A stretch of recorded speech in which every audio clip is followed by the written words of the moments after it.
I'll let this play out.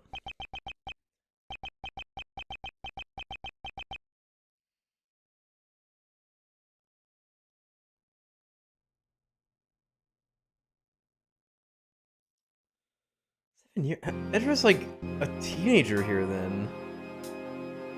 This must be his second case ever that'll have left him traumatized.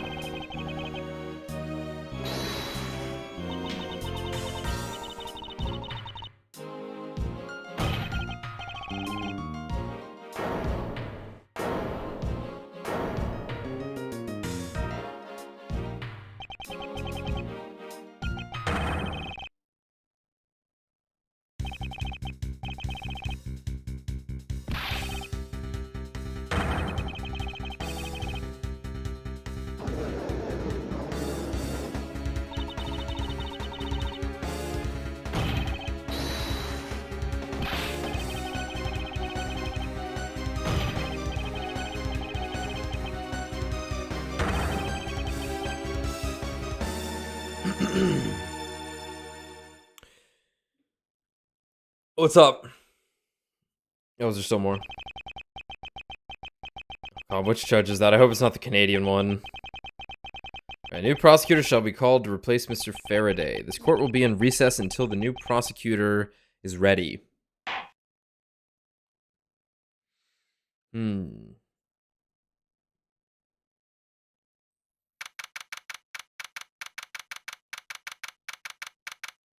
there any case in this game that's not a flashback? Like 3 out of 5 are going to be flashbacks, yeah? I have to believe that the third case was the proper timeline. Huh. So, it'll probably just be me tonight. Because Tommy and Reyes are off banging maids in Akihabara. As you do. As you do. Good for them. I don't know where Brad is. And I probably have other friends, but they're not gonna show up. So it's just me tonight. Also, I've lost my ability to do the Lance Reddick voice after last stream. It took all I had to keep up that voice for as long as I did, which I don't even know if I did by the end. It was kind of rough. But it was fun still. But yeah, so what happened? So we did the second part of the amusement park case, which ended with Lang arresting Lance because Lance did it. We figured he did it. And he also arrested Lance's father, Ernest Amano, for suspicion of running the smuggling ring, I guess. And then suddenly Kay was like, "Hey, you don't remember me? Well, here, look at this thing I have. A piece of cloth, I think she showed him. Something like that. And now we're in the past again. 7 years in the past. How old is Edgeworth in this in the main timeline of this game then? Like 20. Gosh, he has to be like a baby here, right? Can we check him? Oh god.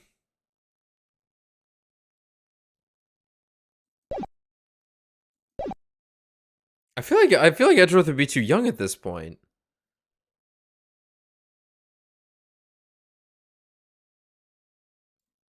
Well, let's see it. September 10th at 3:20 p.m. District Court, 3rd floor lobby. Oh, you know what? It might be Manfred who's actually taking over this case and Edgeworth's just observing.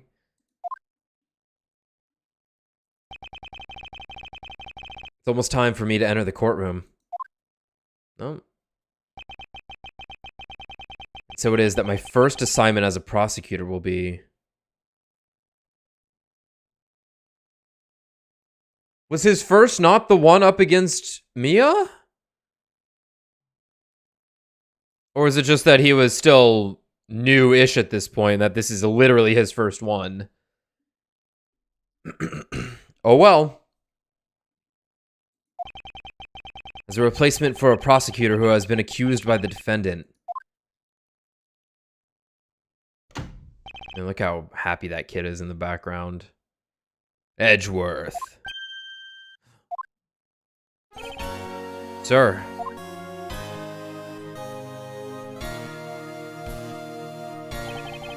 Have you read over all of the documents regarding this trial? Yes, sir. I've memorized everything there is to know. Very good. The paperwork for the prosecutor's submission is just about complete. Edgeworth, always bear in mind that as your mentor, I, Manfred von Karma, will accept nothing short of perfection. Fuck. I understand, sir. Have the chance to stand in court at such an early stage in my career. I am honored and proud. Edgeworth's head is so tiny. As I have watched over your studies, I am giving you this very rare chance. Prove yourself!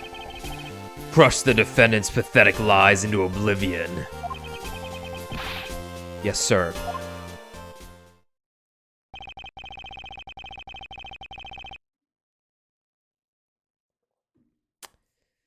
That such a legendary prosecutor is watching over and judging my performance. I have to be perfect in every way.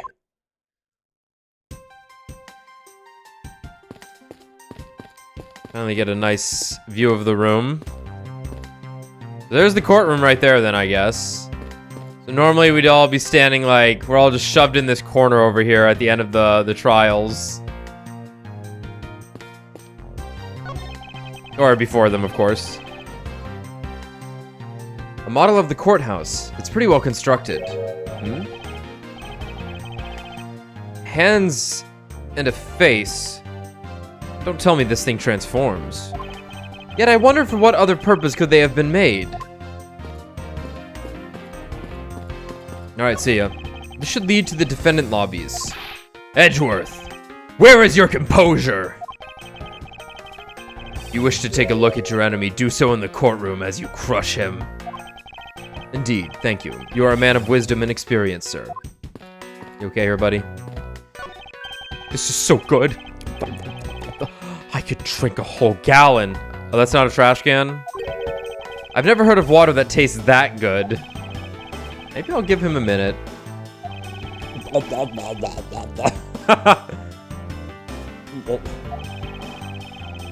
Literally can't stop guzzling cum. Does he plan on gulping an entire reservoir dry? Excuse me, madam, but is something the matter? I just thought someone would have brought hors d'oeuvres by now. But this is a courthouse. It would be quite atypical to provide hors d'oeuvres here. Are you sure? Someone poured me a fresh cup of coffee last time I was here. What the heck does she think a courthouse is for?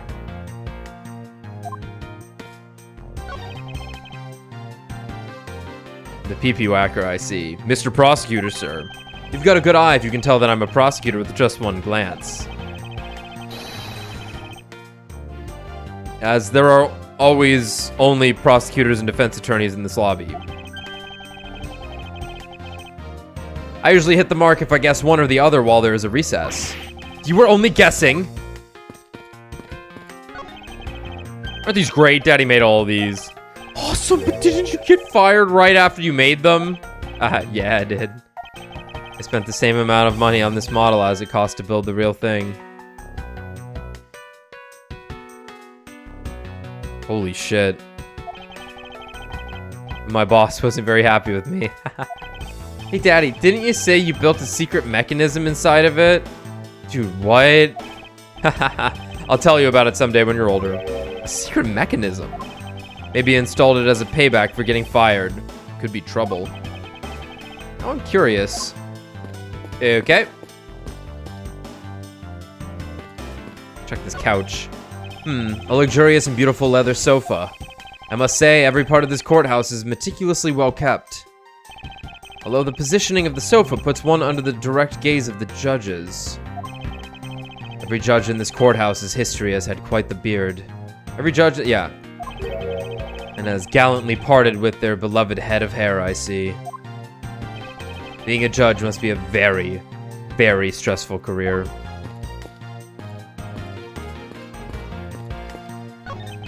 A bookshelf, huh? Compendium of laws for beginners. I don't have the time to read this and second guess myself now. The trial will resume shortly. Please wait a moment, sir. I was already well aware of that. Shortly or in a moment? Which one is it? Be specific. Egad, what a cold stare he's giving me. However, as a disciple of Von Karma, there is no option but to win. He's good. The power of his cold stare rivals my own. He's asleep. He's sleeping while standing up.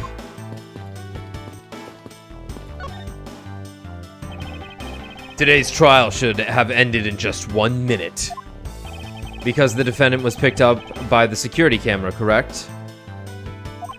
Exactly. The killer had the gall to say that he only killed because he was instructed to do so. Even more outrageous is his claim that the case prosecutor, Burn Faraday, gave the order.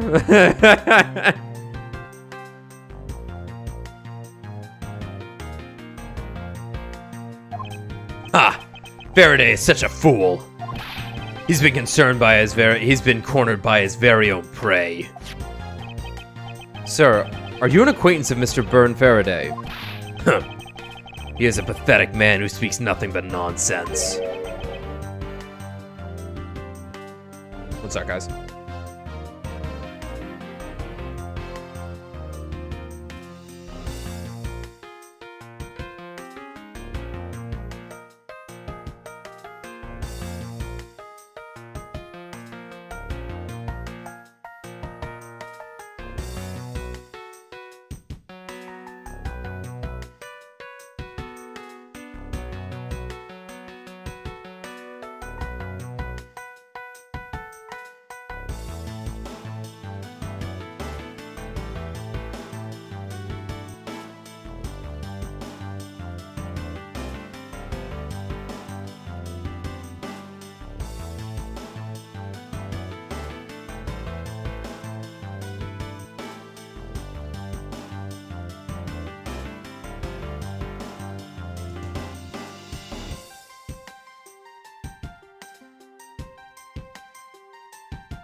Okay.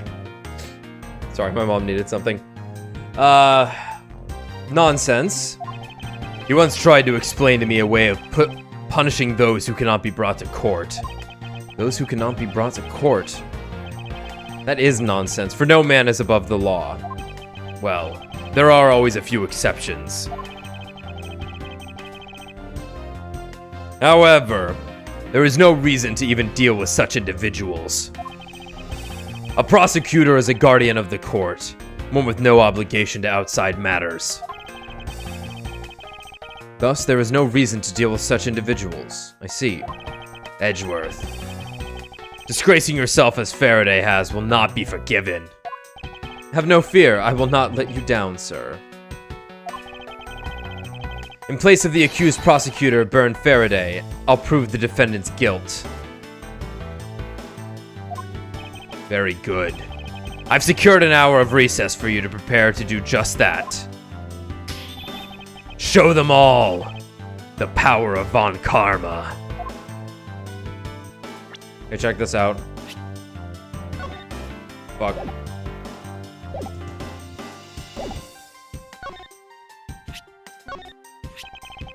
It is thanks to you that I have finally become a prosecutor, sir.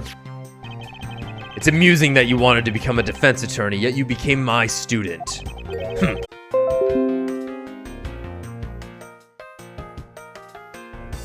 Y'all there?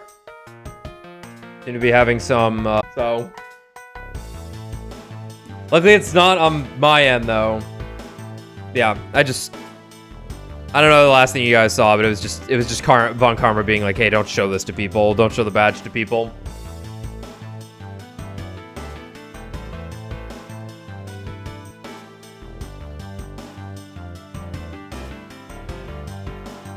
Looks like we're smoothed out. Okay. The dignity of a prosecutor lies in the man himself, not in the badge. I understand. I will keep that in mind. Besides, why put holes in your fine garments? It's simply preposterous. Prosecutors must also take pride in their appearance. I will keep this in mind as well. I'm constantly having to remind the other prosecutors at the office of this. It's more fashionable to keep your prosecutor's badge in your pocket.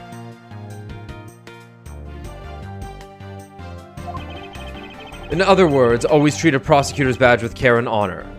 I understand, sir. Today's trial. So, have you achieved a firm understanding of the case? Yes, sir. I've memorized everything that is written down in the case files. Well then, explain the case to me. I want to see if you really know what you're talking about. Understood.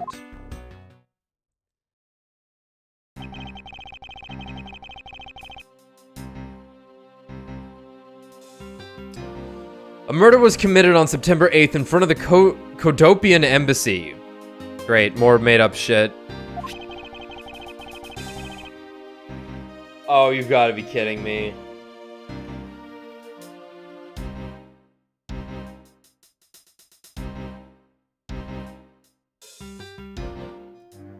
You've got to be fucking kidding me. The victim, Mr. Dead Man, was a staff member at the embassy. Died man. Did. The defendant in this case, Mr. Mackerel, was held for questioning the night of the incident as he was deemed suspicious. He was quickly placed under arrest. He was quickly placed under arrested for possession of the murder weapon. Arrested? He was quickly placed under arrested. He was quickly placed under arrested for possession of the murder weapon. A gun! Furthermore, at the time of the murder, the great thief Yatagarasu had successfully infiltrated the Codopian embassy as well. At first, Rel claimed that he himself was the Yatagarasu, but that he did not kill Dead Man. I wonder what he expected to gain from such a desperate lie. It's possible that he wants to go down while in the spotlight if he is found guilty. There truly is no limit to people's inanity. But I digress. Continue, Edgeworth. Yes, sir. During the trial, the prosecution presented the security footage that captured the murderer. Oh. The footage clearly showed Mr. Rel as the murderer.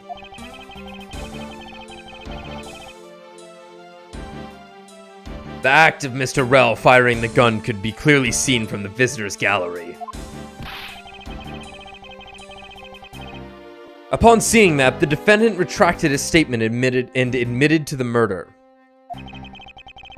I did it because I was told to.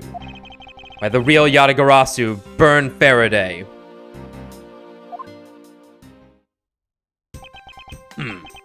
That sounds about right. However, you've forgotten one thing. What? While this may appear to simply be the murder of a Codopian embassy staff member, people are actually referring to it as the second KG-8 incident. The second KG-8 incident. I'm very sorry, sir. I fear I've failed to study hard enough. Well, even among the police, it's information that only a select few are privy to. Could you please enlighten me, sir? Sir, what do you mean by the second KG-8 incident? In order for me to tell you that, you must first learn about the original case. Take a look at these documents. This is a 3-year-old newspaper.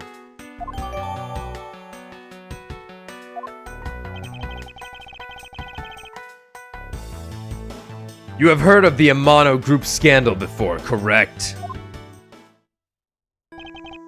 Yes, I have. The secretary of Ernest Amano, the Amano Group's director, was arrested. Under suspicion of smuggling. Correct.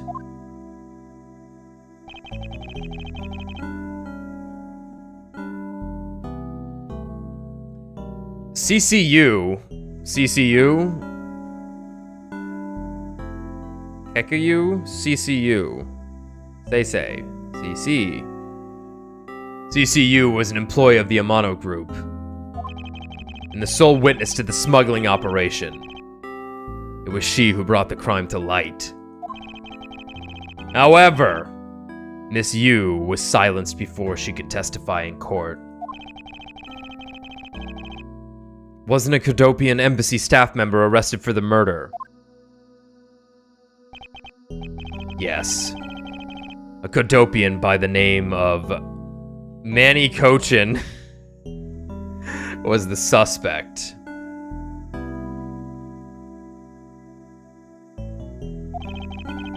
However, due to the lack of evidence, the case went unresolved. Lack of evidence? Kodopian embassy staff member Manny Cochin found not guilty, a shadow over the Amano Group? What's his relation to the smuggling ring? Ha! If only I was in charge of the case. I would have done everything in my power to prove his guilt. Make sure that all criminals are found guilty. My mentor really is dedicated. Faraday was the prosecutor on the case then. He was as pathetic as ever. Mr. Faraday was in charge of the KG-8 incident as well? That's right. And now, once again, the victim of the case you are currently assigned to was someone who was scheduled to testify against that smuggling organization. And just like last time, the victim was murdered right before he was to testify. Oh, that was Edgeworth. You're catching on. The victim was murdered just before his day in court against the smuggling organization.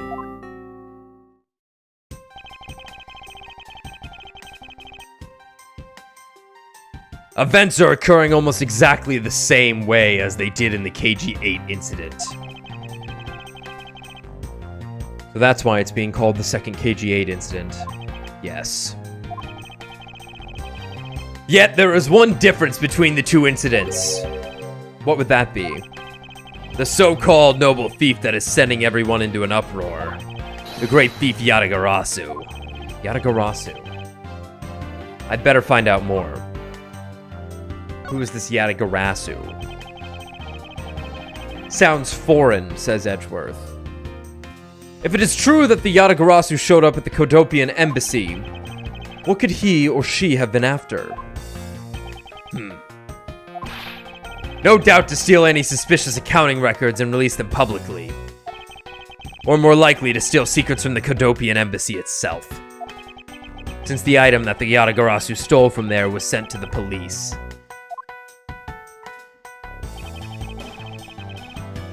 What was it that the Yatagarasu sent to the police? I don't know the details. Anything related to the Yatagarasu is getting the top secret treatment. Still, I find it very ironic. By returning the stolen item to the police, it was proof positive that the Yatagarasu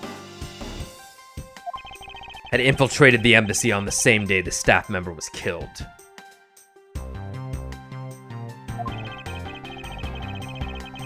Criminals have a way of incriminating themselves, wouldn't you say? That would have to be the first time the Yatagarasu has left evidence behind, correct?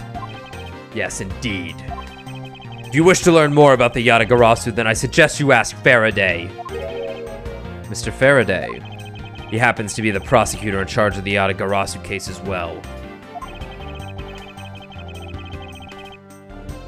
He's the prosecutor in charge of both the KG-8 incident and the Yatagarasu case? Mr. Faraday really has a lot on his plate. What is that? Close enough.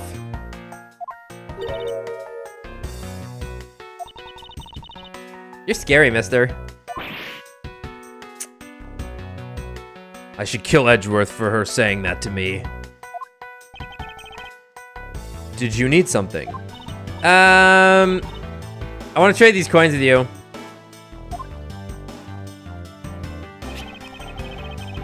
Fistful of dimes, quarters, and pennies. But it looks like you've exactly $1. Is this what you want? Yep. Thanks, that's exactly what I needed. Giant belt. Just the hugest belt ever. Yeah, that's cute.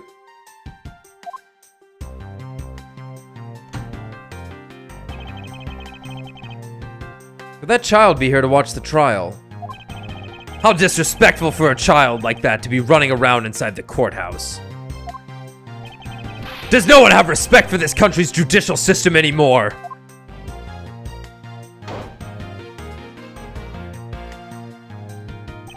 The paperwork for the prosecutor's substitution is complete. Hell yeah! Oh, why you? Do you even know how much time there is left before the trial resumes? I'm so sorry.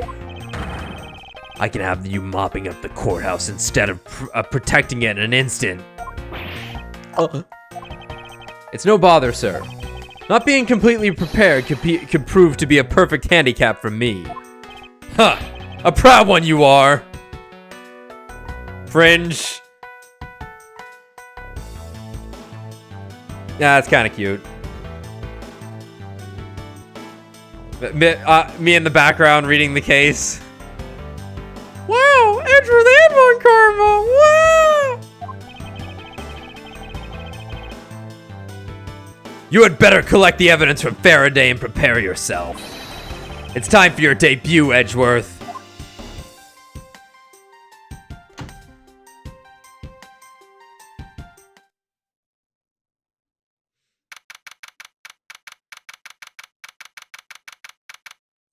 I was really hoping Karma would not be here. So now I'm gonna have to keep doing his voice.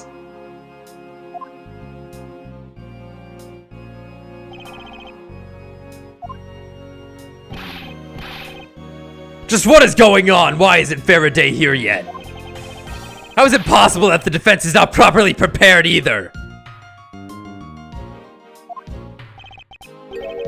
Bailiff! No. I don't have the power to ask him what I'd like him to do. Maybe one day. Maybe one day I can ask. Where is Mr. Faraday? I'm not sure. I wasn't really paying attention. Oh my god, he has legs! Ah, you must be the one Mr. Von Karma recommended. Whoopee cushion. He's huge! Wow, Judge looks great here. I hear this will be your first trial. I look forward to seeing how you perform. Oh, by the way, was there someone celebrating a birthday during recess? I could have sworn that I heard a popper going off.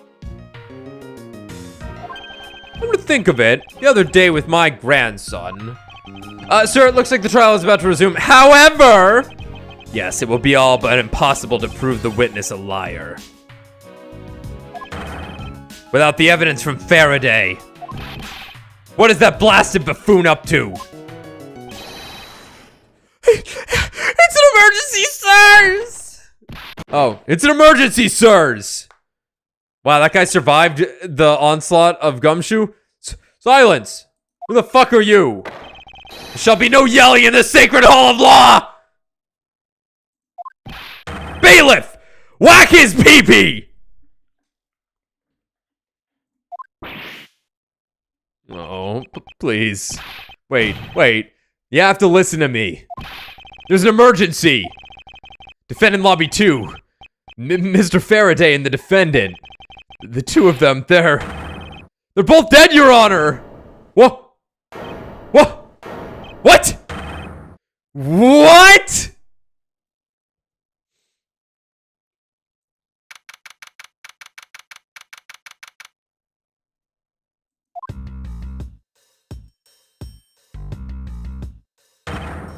Stay back.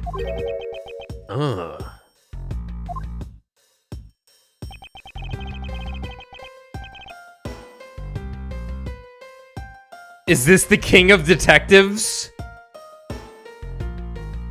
Is this the final detective? He's got bullet holes in his fucking coat. This must be...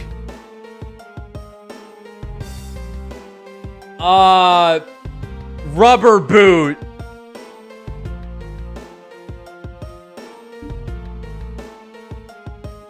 Get it? No one's allowed on this crime scene, period. Just who does this oddball think he is? This is becoming quite the hotspot. She looks cool. Isn't she Mr. Rel's defense attorney? Hey you, no running in the hallway, pal. And who are you to tell me what to do? I'll never find out what's going on like this. It's time for some civil discourse. This dude's fucking enormous.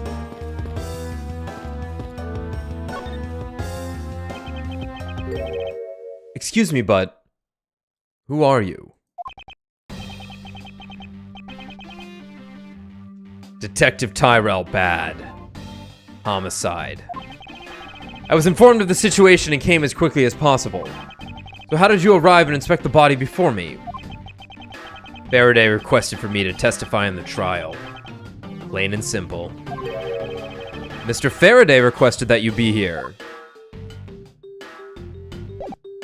Get an intro for all of them, and then we'll talk to them. Do you have a minute? You know, I'm not really into talking to people I don't know. Especially at a time like this. I apologize for not introducing myself before bothering you. My name is Miles Edgeworth. I was to take Mr. Faraday's place in court. Edgeworth, huh? Never heard of you. So Faraday's substitute is a newbie, huh? I'll have you know, madam, that I studied under Manfred von Karma. Do not take me for some naive novice.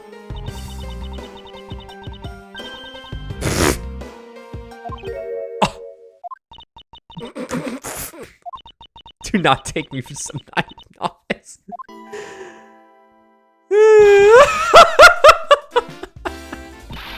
Oh, so you're a student about karma.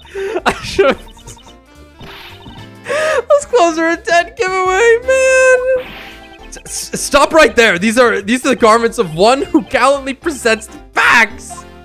What a fucking tryhard. Thanks for the great laugh, but try not to make me laugh so much, okay? I wasn't trying to do anything of the sort. Just kidding. I was just goofing around. By the way, do you know who I am? My name's Callisto Yu.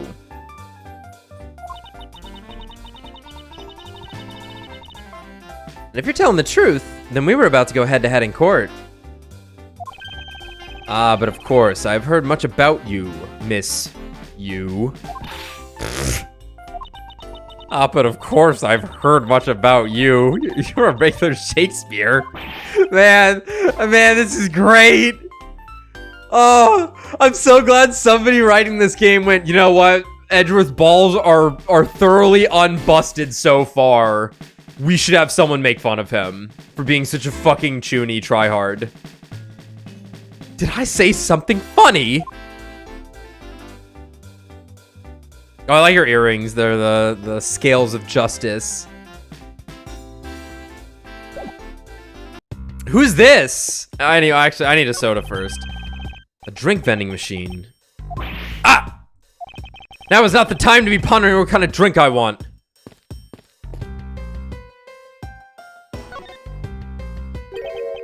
And you are... Oh, me? Hey, pal. It's common courtesy to tell someone your name first before asking theirs. Ugh. Point taken. My name is Miles Edgeworth. I'm a district prosecutor. And your future boyfriend. Sort of. A prosecutor. I've never seen a prosecutor as young as you, pal. I've told you my name. Now would you mind telling me yours? Detective Dick Gumshoe. And just recently, I achieved my dream of becoming a detective. More than a dream. What I was born to do. Wait. Maybe I should check and make sure I'm not really in some crazy dream first. Slams his head into the wall. Whole building shatters. This detective is entirely too excited to be at a murder scene.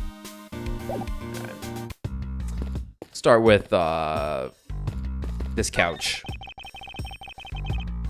The sofa looks like it's seen a fair share of use, and it looks like another part of the courthouse is visible from the window. Ah. My eyes have locked with my reflection's eyes in the barred window. As a student of Von Karma, I refuse to back down. Heh. I won. Dude, what?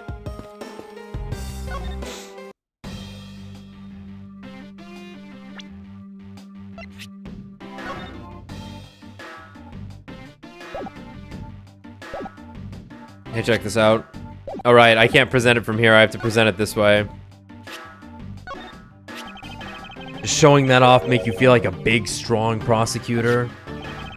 No! I was simply proving my title of prosecutor to you. I see. But most prosecutors don't go around flaunting those things. It's like a detective walking around outside with his badge flashing in the sunlight. Show that off too much, and before you know it, you'll be elbow deep in angry criminals. That would definitely be a problem.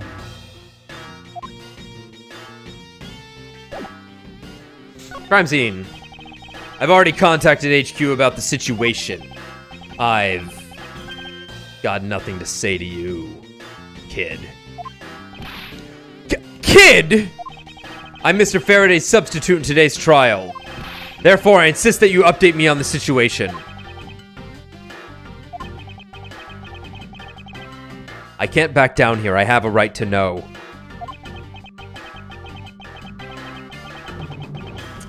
Do I need to teach you a thing or two about how to talk to adults, kid? Is he threatening me? Is he going for his gun?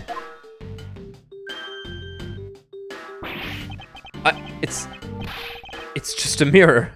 How dare he trick me like that?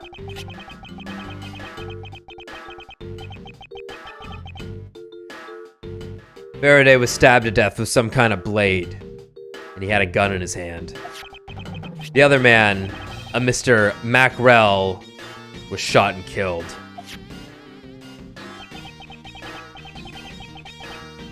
He was found holding a bloody knife in his hand. Was there anyone else who went into defendant lobby number 2? Yeah, that big lug over there. His name's Gumshoe. Where am I? He was in charge of guarding the place. He's claiming that no one else entered the room. If that's the case, then they must have killed each other, correct? Maybe. Such impudence! This guy is really testing my patience.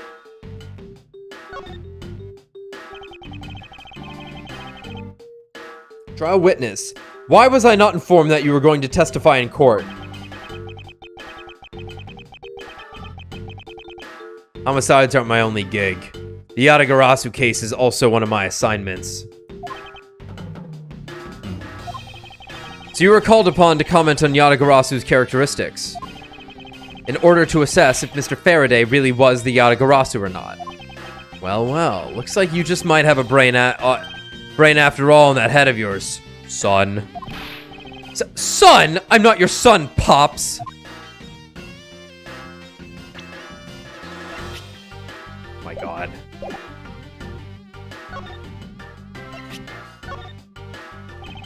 Detective Bad, I'd like to ask you about this piece of evidence. Yeah, alright. Could you please pay attention? Huh. I'm listening, but I've got nothing to say. End of story.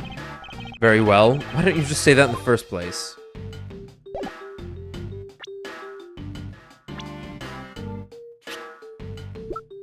$60, $40, $53, $32. Who knows? Who knows?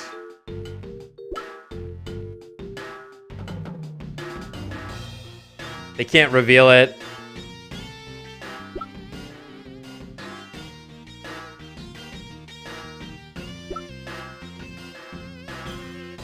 He's only 22?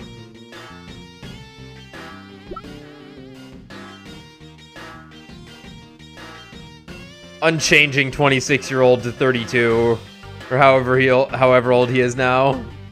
It looks exactly the same. He molted his brown coat for a green one at some point, though.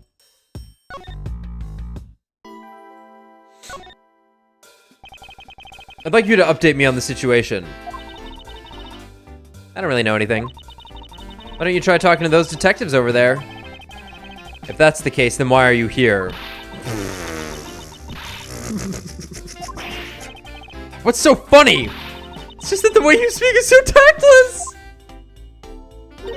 The person I was going against in court until a little while ago was just murdered. It's not like I could go back into the courtroom pretending as though nothing happened. That's a good point. I apologize for asking such an insensitive question. It's fine. Don't worry about it. Oh my god, let me just present from the organizer. This is crazy. Look, you hit present, click on the thing, and then present. It is a shame that we will not be able to face each other. It was to be my first trial, too. Oh, is that a declaration of war? How nice it is to be young and carefree. And what a nice, squeaky clean badge you've got yourself. I'm jealous. I'm sure its gleam will dull over time with experience. Why are you saying your reputation will also tarnish over time with it? Ugh, that's not what I meant! Well, you just can't avoid some things in life, I guess. I'll never allow my badge or my reputation to become tarnished. Arise, ye Edgeworth. Hey, are you this dead person's sister? Miss Yu, what do you think about this piece of evidence? Actually, Edgeworth, I'm interested in finding out what you think about it. I don't really know all that much about it. Then I don't really know all that much about it either. Got him. Sorry. Guess I can't be of any service.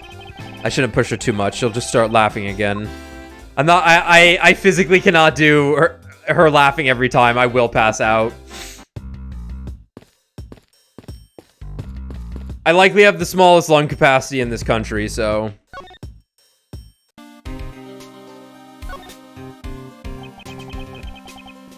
So, Detective Gumshoe, would you mind telling me what you know about the incident? You know that I don't have to tell you anything, right? I know that. But it would behoove you to fill me in on what you know. Wow, you're a proud one for such a youngster, aren't you? Well, anyway, Detective Bad is the one in charge. So you're just gonna have to ask him for all the details, okay? As for me, I was guarding the door to defendant lobby number 2.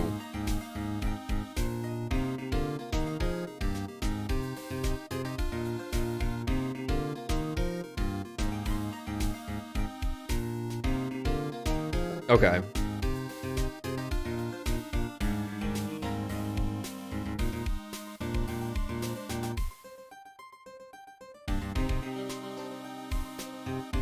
I'm looking at this because in Apollo Justice, I believe the same map was brought up. But no, I guess it could be a different building because it says courtyard there. But there was a similar bend, like that courtyard shape there. That like that L shape. That was also in Apollo Justice. When something else occurred in the courtroom. Ugh, excuse me. As for me, I was guarding the door to defendant lobby number 2.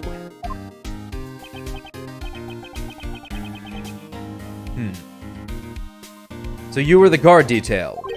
Did you notice anything strange while you were on duty? Well, I freaked out when I heard a gunshot and then I kind of froze. You're a detective and a measly gunshot. You're a detective and a measly gunshot scared you that much. And again,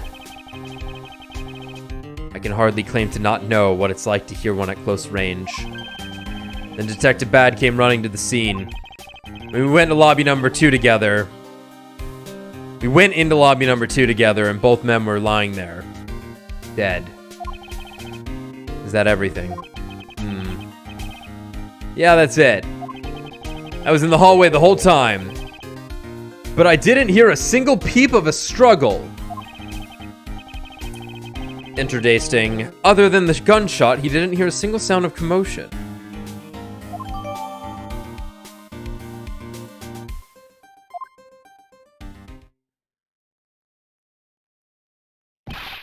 Miss you! There is someone here who wishes to see you. Who is it? Oh. A Cadopian embassy staff member by the name of Manny Cochin. What? Oh. What's going on? Detective Bad and Miss Yu's moods just changed all of a sudden. This pressure I feel from them. Wait a second. Wait. Wasn't Manny Cochin? I'll be right there. Look at her go. Oh, he's right there. It's nice to see you again, Miss Yu. Why are you here? I have no desire to see you ever again. Now, actually, would you mind stepping outside for a brief chat?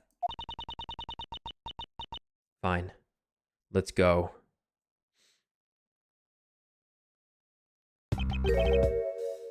Bad. Oh, God damn it! Fuck! Oh, okay. Alright. I don't want to have a conversation with these two. No. No. I'm never gonna be able to speak again.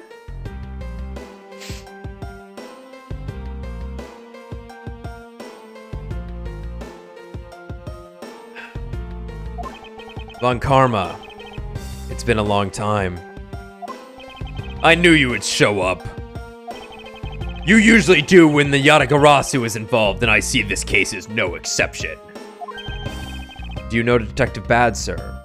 Yes. He's like an old bloodhound that never leaves the scene of a crime. If only he would get a promotion and move on. It's the crime scene where a detective is most useful and effective. Huh!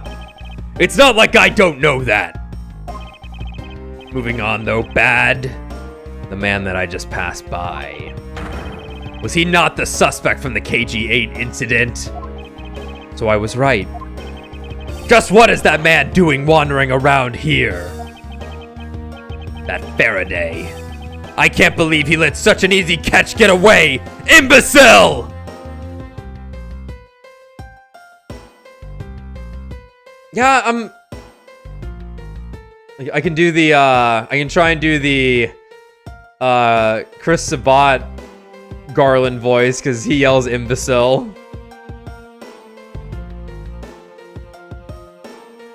Nah, I'll stick with it. I would have proved his guilt in 3 minutes. Von Karma, I think you've said enough for now. It's in poor taste to speak that about the departed. Very well. Back on topic. I'm placing Edgeworth in charge of the investigation here. Objection!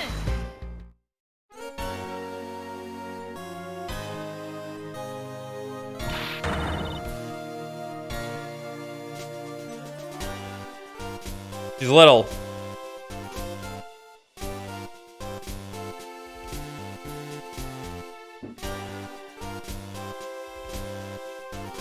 Oh right, she has the crop, not the whip. The fucking her whip evolved as she got older also. So she's what, like 12 here? She hasn't showed up yet. Oh god, look at that. That's the oldest 24-year-old ever. Holy shit, what?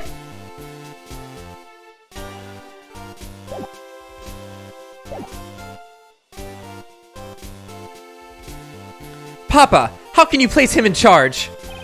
Franziska. What are you doing here, you little brat? I'm here for summer vacation. What else? I'm gonna beat your ass, bro. She is Franziska von Karma. So she is here on vacation from Germany. She is the daughter of Manfred von Karma. Oh shit. And a student of his who's also a junior to me.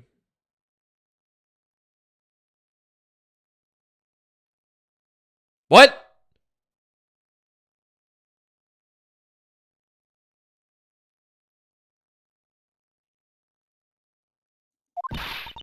You're the one who's junior to me, and don't you forget it!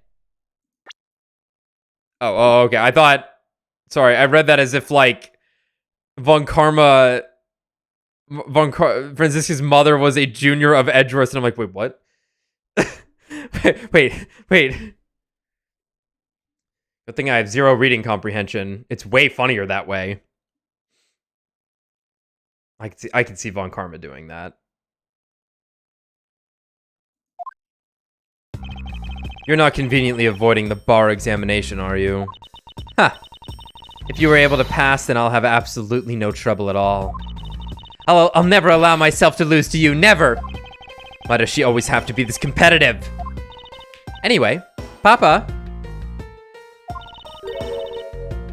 Are you really assigning Miles Edgeworth to cover the case? Yes, I am. Why do you ask? Well, you know, I'm close to becoming a prosecutor myself. And I am 100% confident that I can do a better job than him. That's just like Franziska. She has no problem bad-mouthing someone right in front of them. Bad. Yeah. These two will be conducting the investigation. What? You want me to let both of these kids loose on the crime scene? Ha! This is a perfect opportunity for them to work on their prosecutorial skills. There we go. A crime scene is not a place for children to be messing around in. I'm the one with authority over the scene, Bad. And I will not tolerate complaining. She's our assistant this time around. Great.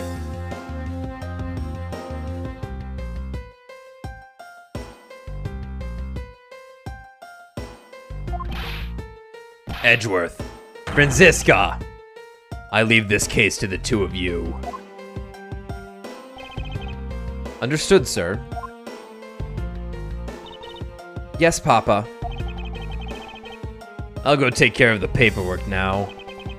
Remember, I'll accept nothing but a perfect report from the both of you. Do not disappoint me!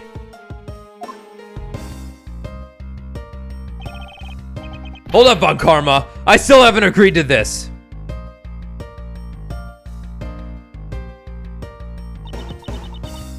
You're gonna do the arm grabbing. Miles Edgeworth.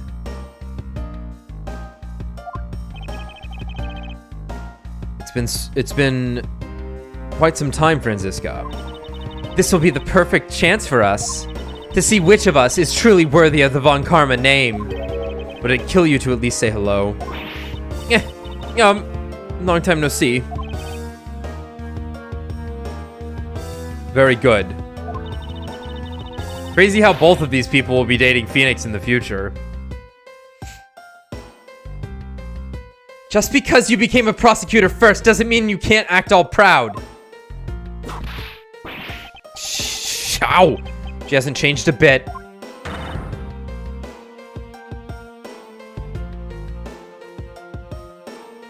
Excuse me.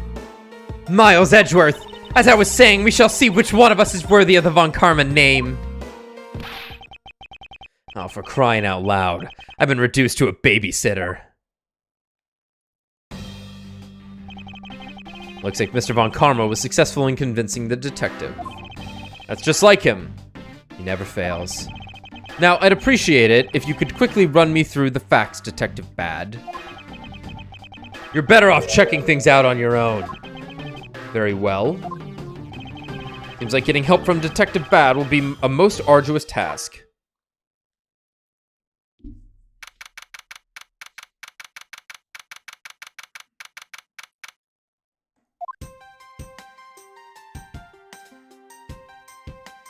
Oh, they died on top of each other.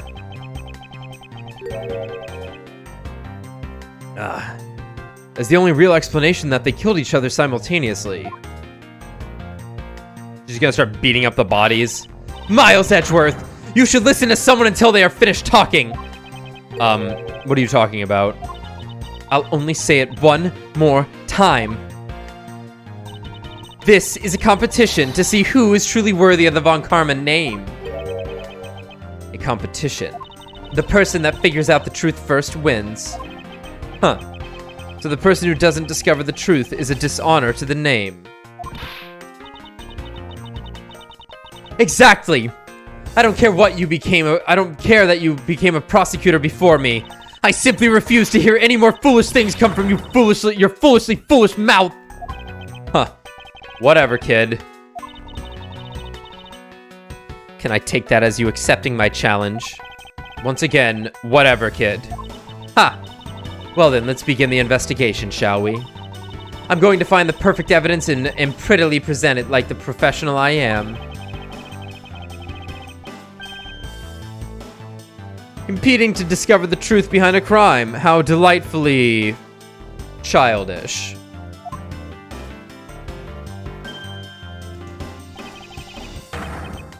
You kids over here, hold it. Kid. Ha, serves you right, Miles. He just called you a kid. I said kids, kid. How dare you call me a kid as well? I'll do what I please, and I won't allow you to cause a ruckus on my crime scene. Hey, big guy. You're going to watch over these two. Yes, sir. Detective Bad, sir. Now do what I say from now on, kids, okay? You'd better not get in our way, Scruffy.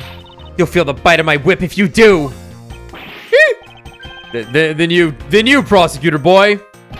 Let's get your investigation started already, all right? Great. Now even that detective is treating me like a child. All right, it's time to get investigating. Get a move on, prosecutor boy. My name is Miles Edgeworth. And if you were to call me prosecutor boy one more time, it will be my duty as a prosecutor to look into your motherly monthly salary. What? And what would you do with my salary after you saw how much it was? That's up to you now, isn't it? Really sounds good, pal. He's so naive.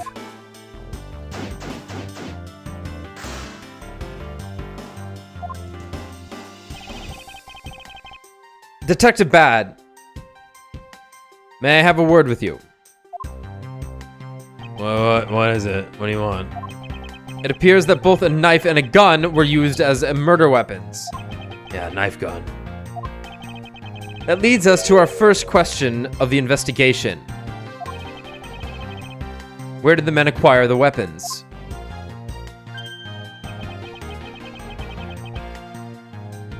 The gun was inside Faraday's bag.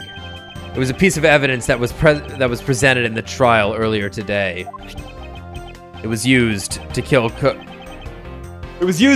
Cadopian embassy staff member. Excuse me.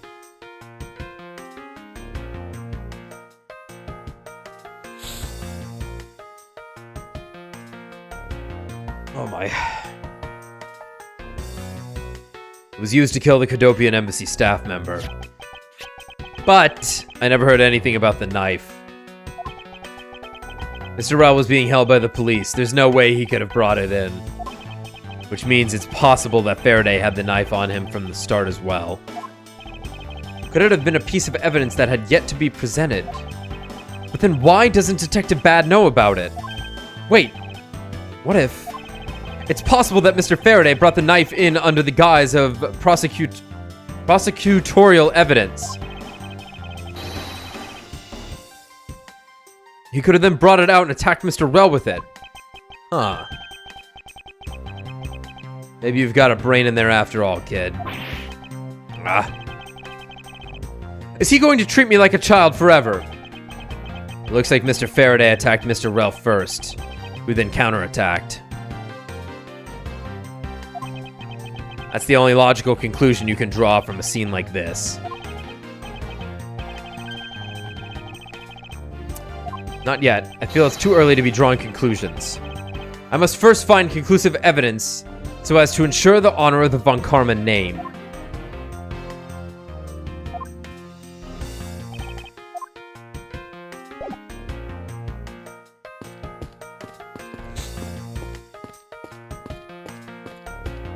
Oh my god, a plant. This decorative plant's foliage is quite nice. It's actually soothing to be around.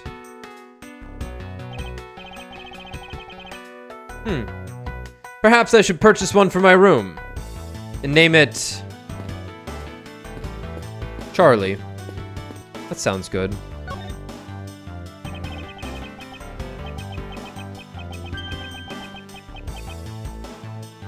The window was open and... There's a fresh flowery scent in the air. Oh, that's my fabric softener, sir. I like to smell real nice. Ugh, the flowers in the garden down there are so gross and ghastly. Wow, do you think maybe you could try offering something useful for a change? Well, at least there's no way someone escaped out this window, pal. They wouldn't wake up and smell the flowers after a fall from the 3rd floor.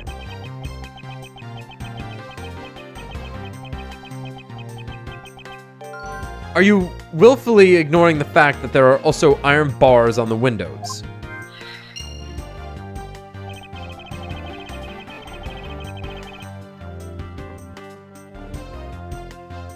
Yeah, I guess there's that too. Either way, no one could get through these windows, right? They thought of everything when they were designing this courthouse. Very nice. Impressive.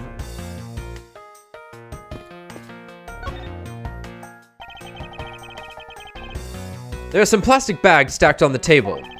There's a tea set too, but there doesn't seem to be any sign of a disturbance. Yeah, the table's all neat and tidy.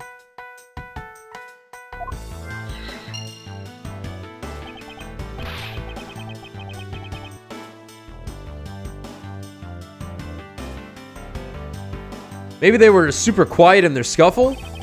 After all, I didn't hear anything from out in the hallway, you know? Maybe the plastic bags scattered on the floor are throwing us off. What? Hey sis, have you ever seen a dead body before? Ah, I see. Did you figure something out? This is a competition, Miles. And as such, I'd appreciate it if you didn't talk to me. As you wish.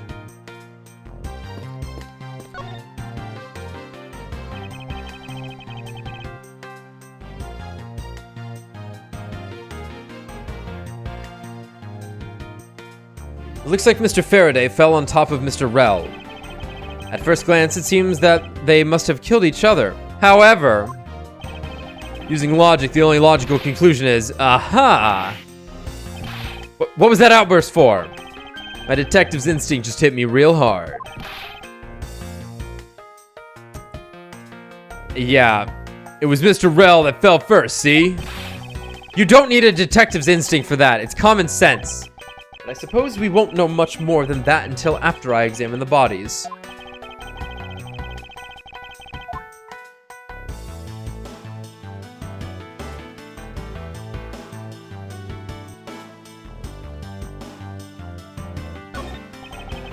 Looks like Mr. Faraday died while holding the gun in his right hand. We shot Mr. Rell and then fell on top of him while still gripping onto the gun. I guess that does seem kind of strange, huh? I mean, why would Mr. Faraday know how to fire a gun? It's not exactly rocket science. Even I know how to pull a trigger. Although I doubt I'll ever need to use one. I hope I never have to fire a gun either, pal. But it sure does look cool. Look cool to hold a gun in your hands. It appears that the police's screening procedures needs a thorough review. Anyway, I should jot down some notes about the handgun in Mr. Faraday's hands.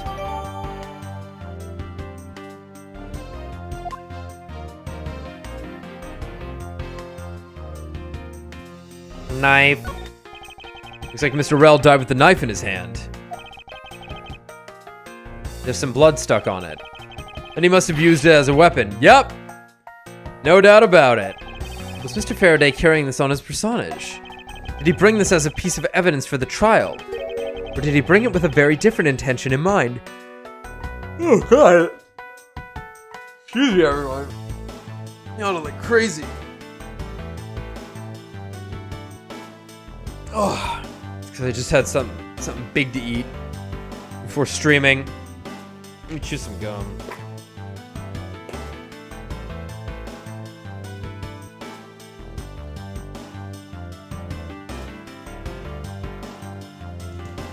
Or did he bring it with a very different intention in mind? I should jot some notes down about it. Knife.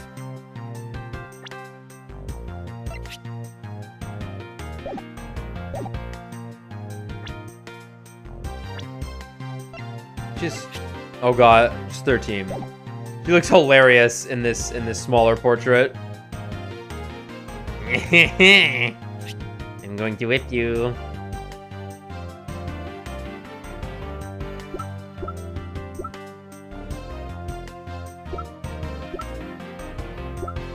"26-year-old man, 24-year-old man."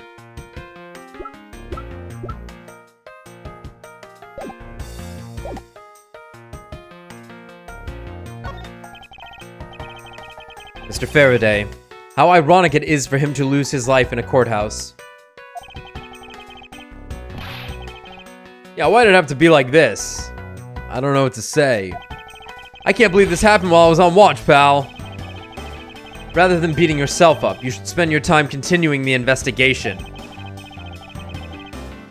Didn't you become a detective in order to solve crimes? Yeah. Then get back to work. Find out the cause of his murder. Right, I'm on it, pal.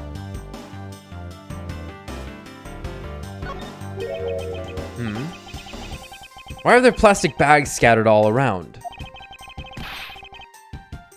Those bags are for keeping evidence safe, pal. I know that much, detective. You sure are good at this stuff, aren't you, pal? Normally, I'd be happy when someone compliments me, but when it's this guy...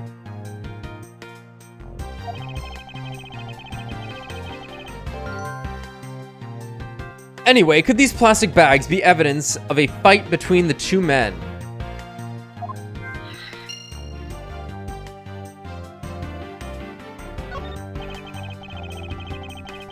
First he killed a Cotopian embassy staff member, then he was a murderer, then he was murdered himself. This guy wasn't exactly an angel, you know. More of a devil. Oh. What makes you say that?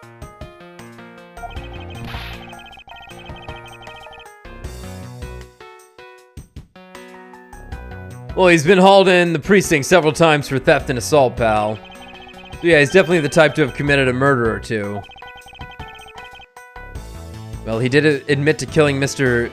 Diadman. Hey, good point, pal. I knew my detective's intuition was telling me something. detective's intuition. Yep, do you know about it? It's a special feeling that all detective...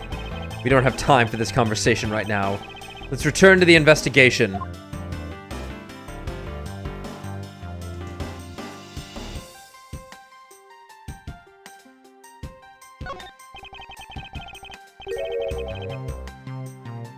His hand is all black down here, see? I wonder what it could be. If you look closely, this blotching pattern resembles an ink stain.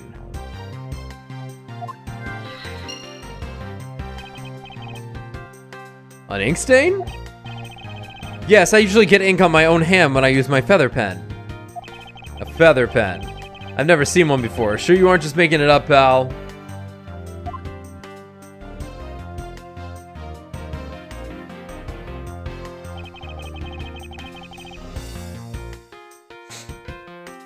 Mr. Rel's cause of death was from being shot, correct?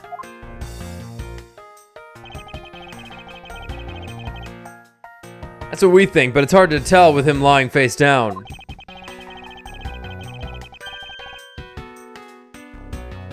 Death is bad enough, but it's truly lamentable that someone would try to hide the truth. Are you sure they were trying to hide something? I can't confirm Mr. Rel's cause of death like this with his body positioned like that. Detective Bad, I'd like to examine the bodies in further detail, if possible.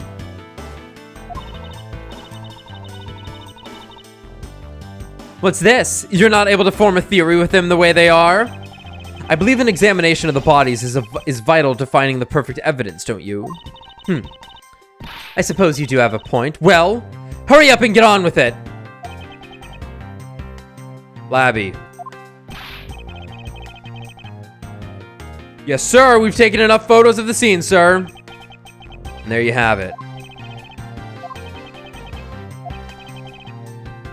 Do you not approve? Of course not. What? Investigation of a crime scene is the work of a detective, so don't touch a thing. Hey, big fella, turn over the bodies for me, will ya? Cook the other side. Oh, okay. Please forgive me, Mr. Faraday, sir. Gumshoe! Do not get emotionally involved. Remember, you're a detective. Yes, sir. Understood, sir.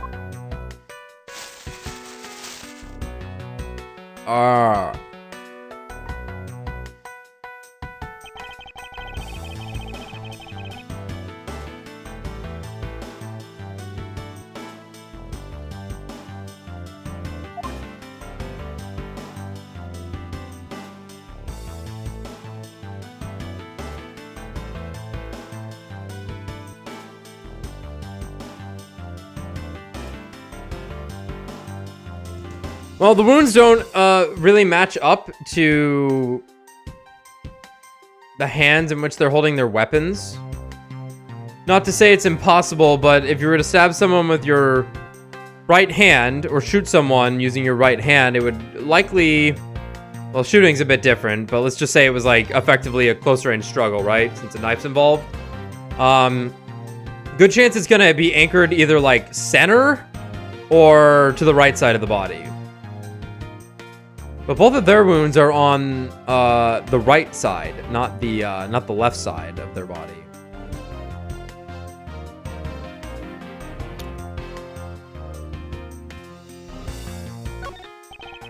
There's something in his breast pocket.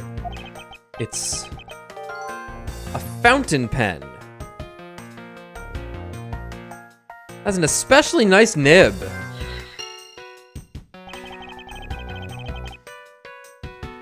Hey, you know, I always keep a pencil behind my ear. It's because Detective Bad is always telling me, you should always write your name on everything you own.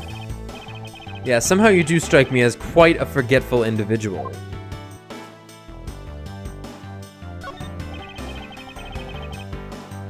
There's a knife wound in his chest here, see? I wonder if the wound matches the knife Mr. Rel is holding. Labby. Yes, sir. Verifying now, sir. Make it quick. From the look of things, one could deduce that the knife Mr. Rel is holding is what killed Mr. Faraday.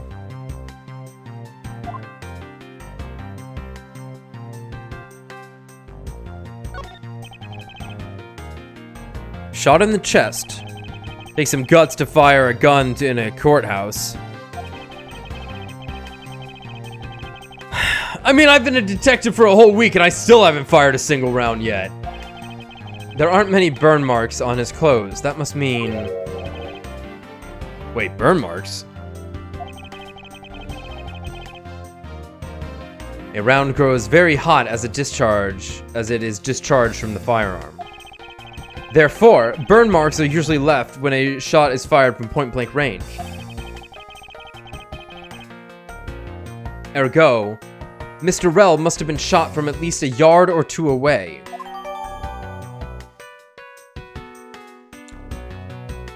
Has the gun even been fired? You sure do know a bunch of neat stuff for your age, pal. Apparently, this detective has as much common knowledge.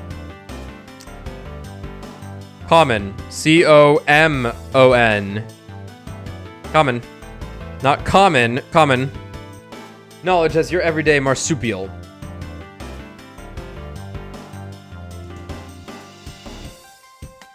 I wonder if it was a character limit problem, and they just had to cut out one letter.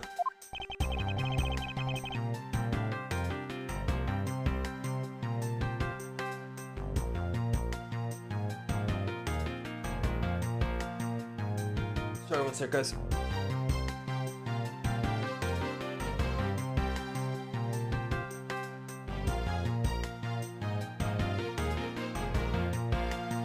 Oh, I need to stand up.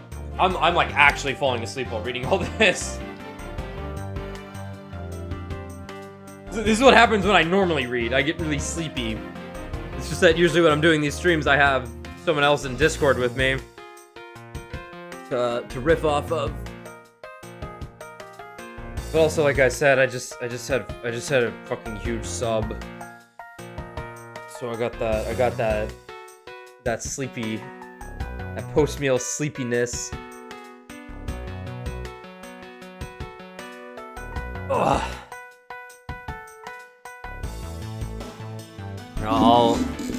I'll do it from down here. Oh god, that's really loud. I should really mute when I move my mic. Let us now try to understand how the two men died. First, Mr. Faraday took the gun and the knife out from today's trial evidence. Actually, does this sound like shit? Then he aimed the gun at Mr. Rell and fired. However, Mr. Rell managed to grab the knife and counter Mr. Faraday while being shot. Then the two men fell together where they stood. That is my theory, in any case. What a crazy way to go. Still, something about that explanation just doesn't seem right. Right. That name. I believe I now have a firmer grasp on what happened here. I sound better down here? That's funny. I'm like crouching down, which I'll only be able to do this for another minute before my legs completely go numb, but figured it might wake me up instead of just sitting. I'm honestly considering getting a standing desk. It would be a fucking pain in the ass to set up though, because ideally I would have a standing desk for just streaming, because, you know, there's better energy when you stand, right? Rather than just sitting and just lounging. And it would be a lot more comfortable, but, like, I don't want to have... I wouldn't want that when I'm not streaming, because my left knee is actually really fucked up. And I can't stand for too long without my... Well, it would help for me to stand for long periods of time, probably, so it would actually fix it. But, the inside of my left knee... it just crinkles around all the time.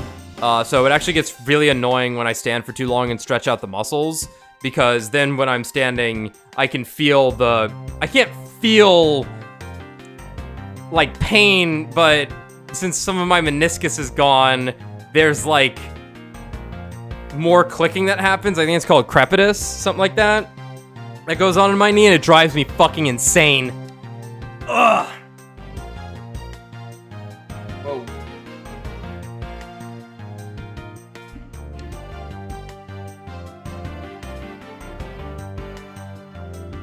Okay. Let me move the mic a little bit.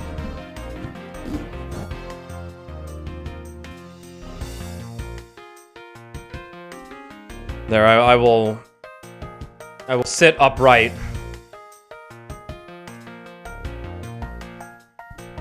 Do I have any caffeine I can consume?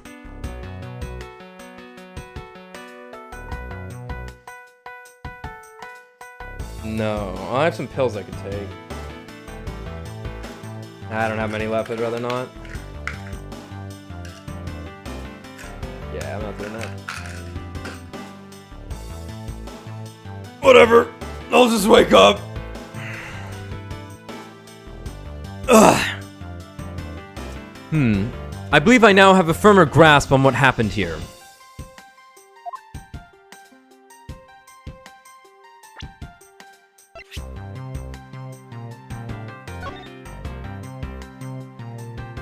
(40:32) Approximately at 4 p.m. discovered immediately after a gunshot was heard. Remarks about the bodies. Faraday died of a stab wound to his chest. Rel died of a bullet wound to the chest. There was no gunpowder.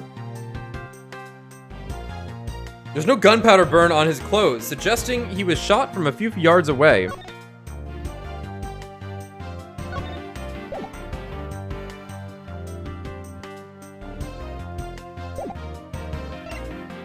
Okay.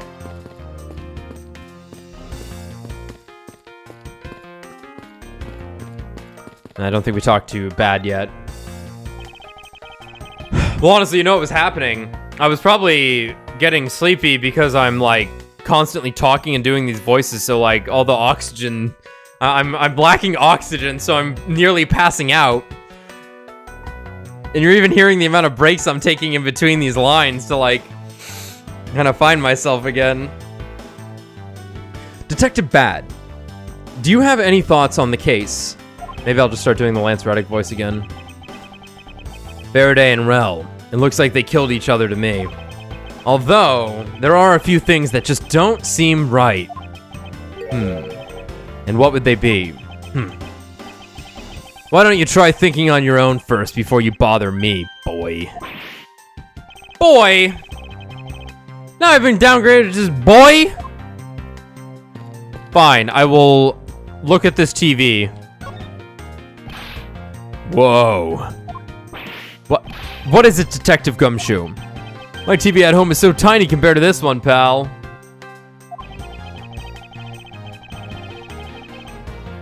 Then just buy one. Surely you can afford it. Oh, let me see here. Wow. This thing's huge! Oh my god! Gumshoe awakening to a persona now. Ugh! Way too noisy! You're the noisy one, Scruffy. Don't touch it! You'll get your fingerprints all over it. But I didn't touch it! Preservation of the crime scene is the foundation of detective work. The foundation, huh?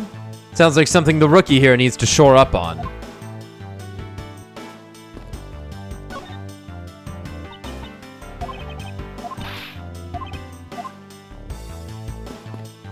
That's just gonna say like that now? The TV has been left on. Why are you looking at me like that? It wasn't me, I didn't touch anything. Gumshoe, do you know what will happen to you if you touch something again? Right.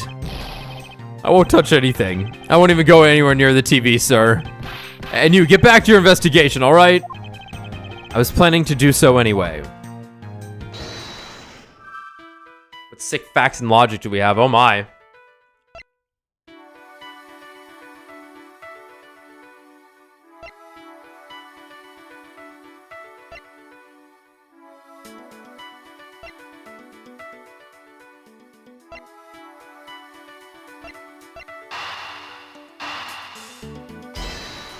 Just inside the dead guy's pocket. That splotch on Mr. Faraday's hand. I wonder if it might be the ink from his fountain pen. Oh, let's ask the lab guy. Yeah. Yeah. I see, good work. You know, I've always wanted to say that, even if it was just one time in my life. If Mr. Faraday wrote with his fountain pen in his left hand, I think it's fair to assume he was left-handed. It appears that Mr. Faraday's pen is very important to our case as well. Okay, if you say so, pal.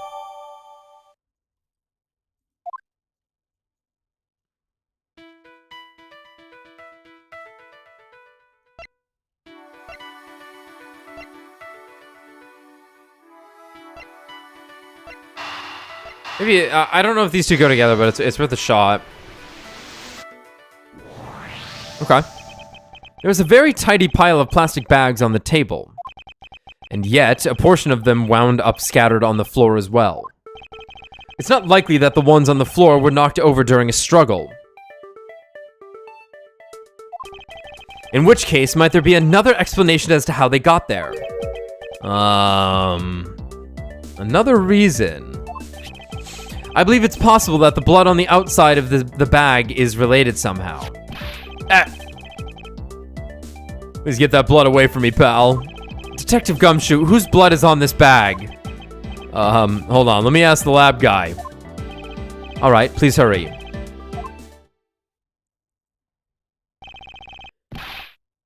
Wait till you get a load of this, pal. It's Mr. Faraday's. Oh, and the technician said they didn't find anything else on or in the bag either. It would appear that this bag is a very important piece of evidence. Okay, if you say so. I'll leave it in your hands, pal.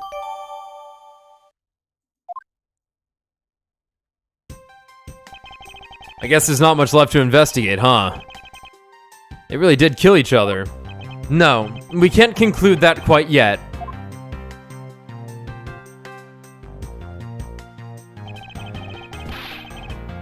There's still something I find very peculiar here. The theory that they simply killed one another is too simplistic in this case. In fact, there was actually a contradiction that shows there was another possibility. No way, pal. Really? I suppose I will just have to show you the conflict in this crime scene.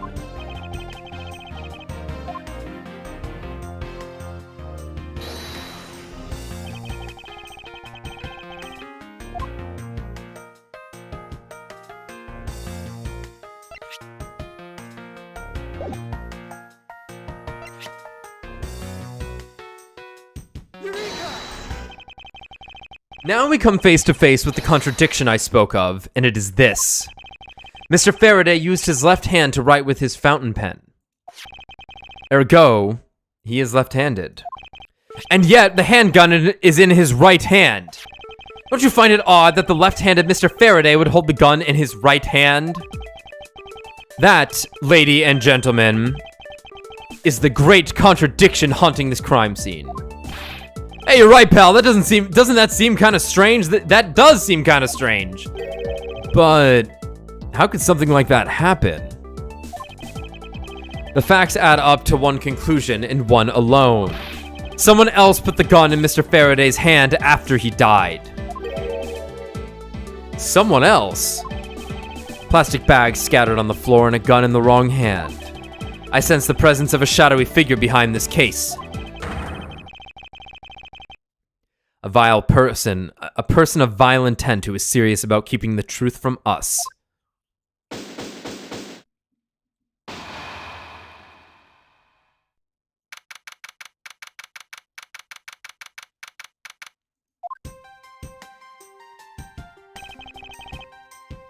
Here's the autopsy report. Gimme! It is probable that Mr. Rell survived for a short time after he was shot. However, Mr. Faraday died instantaneously from his stabbing. Interesting. That is very interesting.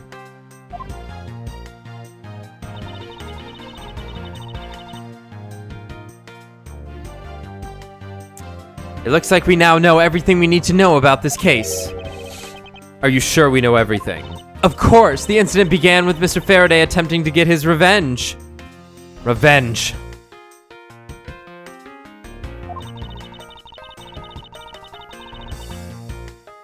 The prosecutor went into a rage from being accused and tried to kill the defendant. But the defendant fought back and they ended up killing each other. It's all very clear and simple. There's absolutely no margin for doubt. Do you really believe that to be the truth? Ha! Are you saying that just because I figured out the truth before you, that you don't want to believe it's true? Ah.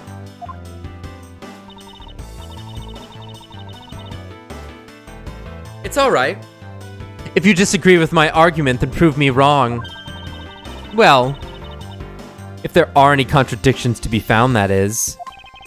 Don't worry, I will. What happened? What happened? I'll be right back.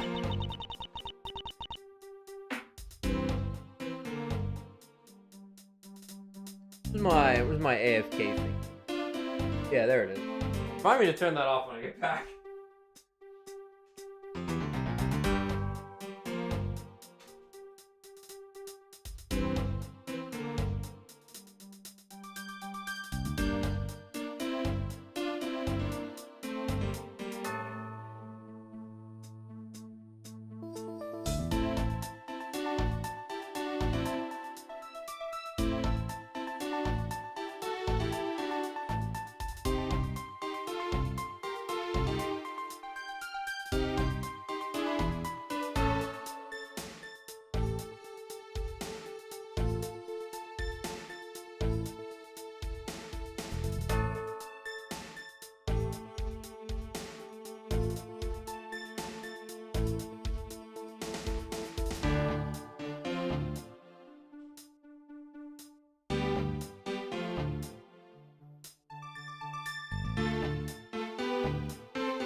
Yeah, I think one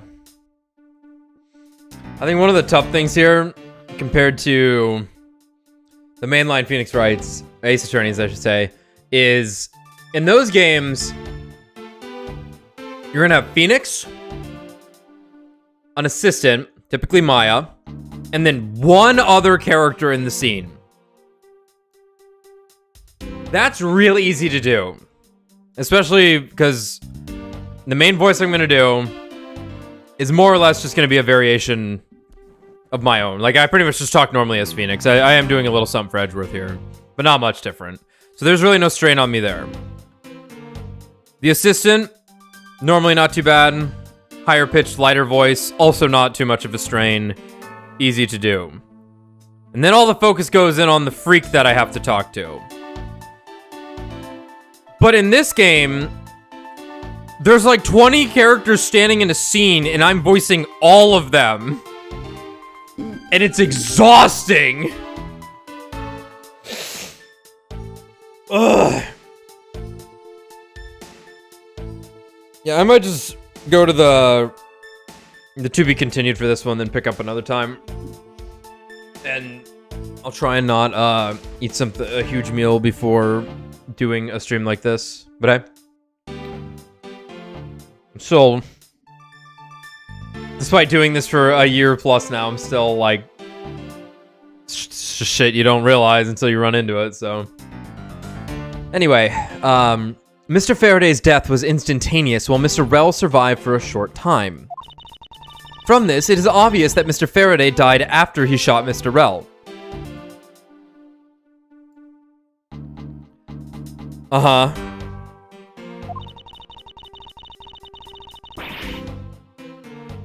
And Mr. Rell, while on the brink of death, stole Mr. Faraday's knife and stabbed him. Those are the facts of this case.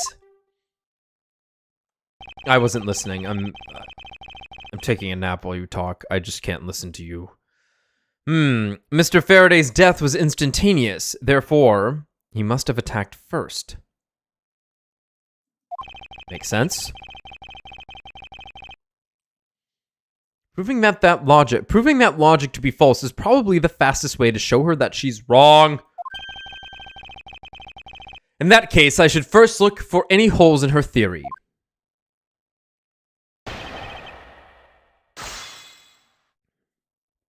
What happened? Okay, so Mr. Faraday's death was instantaneous by stabbing, while Mr. Rell survived for a short time because he was shot. That's what the autopsy said. Do you truly believe that Mr. Faraday died instantaneously? I have the murder report right here. Mr. Faraday died instantaneously of shock due to being stabbed in the chest. There, you see? It's been documented. Clear as day. Ah! From this, it is obvious that Mr. Faraday died after he shot Mr. Rell. Mr. Faraday shot Mr. Rell before he died. Do you have any basis for that statement? Your foolishness has no end, does it? Now, I hate to repeat myself. However, Mr. Faraday died instantaneously. That's all the basis I need. It is a little based, isn't it? Alright, so if Mr. Faraday died instantaneously, then he must have attacked Mr. Rel before being stabbed. You're finally beginning to catch on, I see.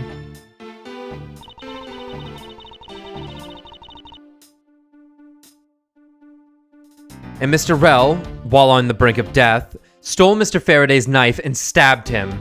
Hold it. So you believe that the dying Mr. Rel stole the knife from Mr. Faraday.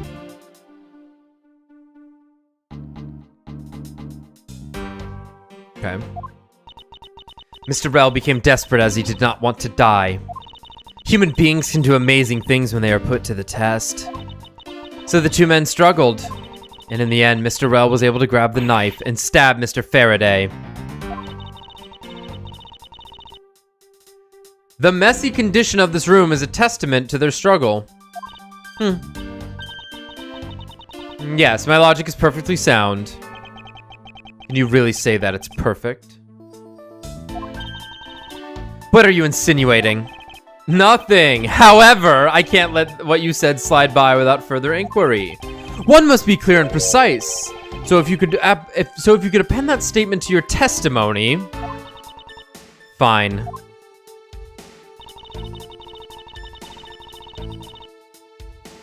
They struggled, and Mr. Rel used the last of his strength to counterattack Mr. Faraday.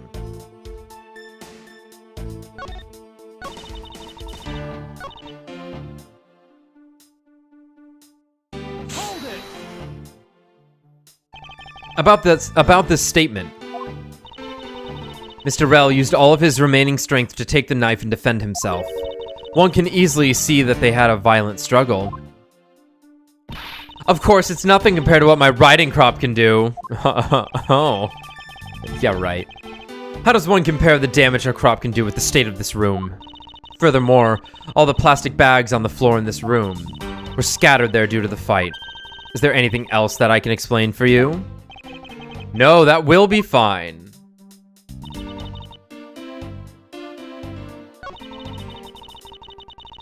Yeah, Acorn, she's like 18 in the actual timeline. Yeah, so this is 7 years in the past. I can't actually bring up the profiles right now. Now that's the true Franziska von Karma experience, is going, how old is this woman? She's 19? This is the oldest 19-year-old I've ever seen in my life. The struggle to Mr. Rel used that last of his strength to counterattack.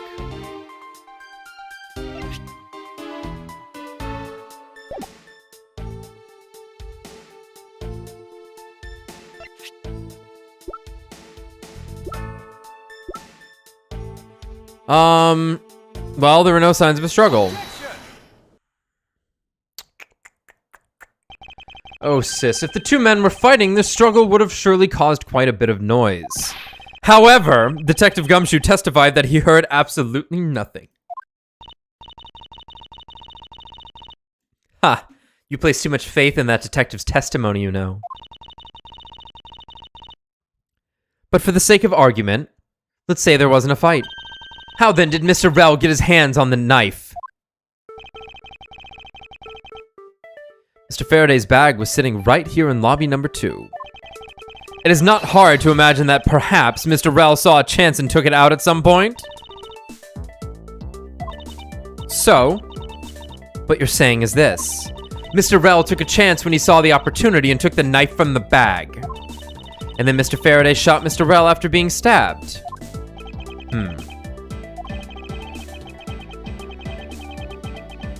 Isn't there something strange in Franziska's statement just now? Yes, something is off. Wait, something doesn't add up. Oh, really? It's simply not possible for Mr. Faraday to have shot Mr. Rel after being stabbed. Is it here?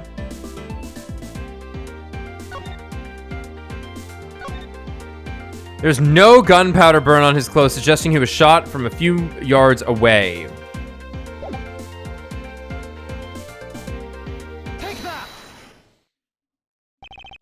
A according to the coroner's report, Mr. Faraday died instantaneously, meaning that he died immediately upon being stabbed by the knife. Ergo, he could not possibly have fired the gun after that. Oh, you got me. Isn't this what she was just saying, though? You're kind of just saying what she said in her testimony, I think. Whatever. But of course. Well then, if the report is correct, then there is only one correct explanation. If we suppose that Mr. Rell attacked first, then Mr. Faraday, who died instantaneously, would have been unable to kill Mr. Rell. Therefore, Mr. Rell must have stabbed Mr. Faraday after he was shot, then they both died.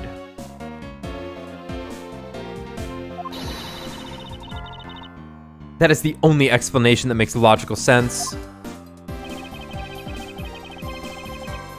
Negating your opponent's ideas in order to prove your own theory. I see you've been studying, Franziska. Looks like you've been training. I just wanted to explain it to you as simply as possible, since most would find it quite complex after all. Before you foolishly propose a foolish theory that only a foolish fool like you could fool. Huh. How naive of you to believe that only your opinions are valid. That's a good screen cap. And still expect to discover the truth that the crime scene offers you. Franziska, you've still got a ways to go. What are you talking about? Are you saying there's a flaw in my logic? Mr. Faraday died instantly. And the fact that he did is what gives rise to the contradiction in this scene.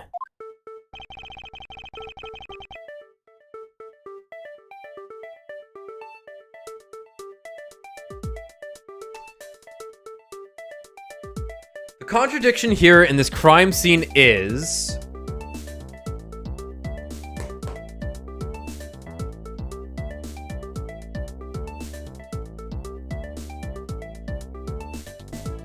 yeah, the order the bodies fell, I think, could work.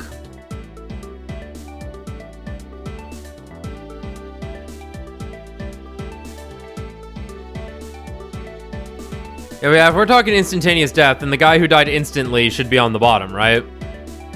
Presumably. The order of events, it probably will be wrong, but I don't think we have anything to really say, like, no, stuff didn't happen, or... well, we just established how the shooting and the stabbing must have occurred.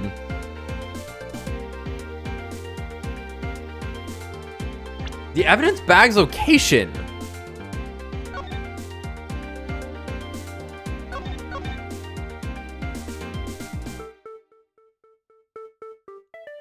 Well, that's a little weird too, huh?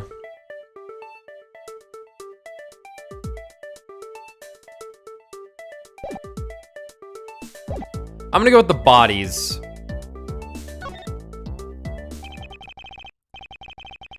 Let me get this straight. What you are arguing is this. Mr. Faraday took the gun from his evidence bag and shot Mr. Rell. Then, the wounded Mr. Rell found an opportunity to take the knife and strike back. Upon being stabbed, Mr. Faraday died on the spot and Mr. Rell died thereafter. If that's the case, then how do you explain this? Take a good look at the order in which their bodies are piled. No! Mr. Faraday's body is lying on top of Mr. Rell's. Therefore, Mr. Rell must have died before Mr. Faraday. Impossible!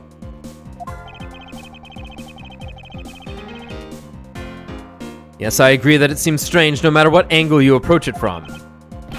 Which means that the real mystery behind this crime scene that we must solve is... no, not so fast, Miles Edgeworth. What now? I simply think that you ought to think a bit more outside the box. And that it's even clearer now that the incident started with Mr. Faraday's murderous intent. What? She sure bounced back quickly. An explanation won't be enough this time. It's going to take some very decisive evidence to prove her wrong. Uh-oh. What happened? Part 2. It was just chance that Mr. Faraday's body fell on top of Mr. Rel's. You can explain this away. The two bodies fell into a pile, which indicates that they attacked each other at the same time. It really doesn't matter in the slightest that they fell in the opposite order.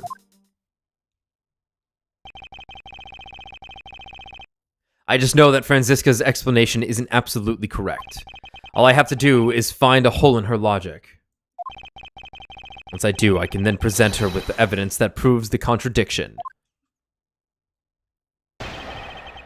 What happened? It was just chance that Mr. Faraday's body fell on top of Mr. Rel's. Hold it. About that...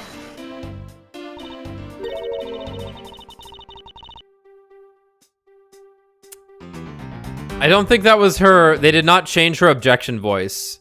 I think that was her as an adult saying that. Pressing someone's testimony in order to gain some time to think. You're a real one-trick pony, aren't you? It's too bad your tricks only work on fools. That wasn't my intent. I simply wish for more details as to how Mr. Faraday ended up on top of Mr. Rel. Someone's impatient. I was just about to explain everything to you. So do you think you can hold on for a fucking minute? Ah! Ziska, I'll make you a deal. I'll hold on if you hold on to that whip of yours. Oh, I'll hold on to it all right as I whip you. Ah!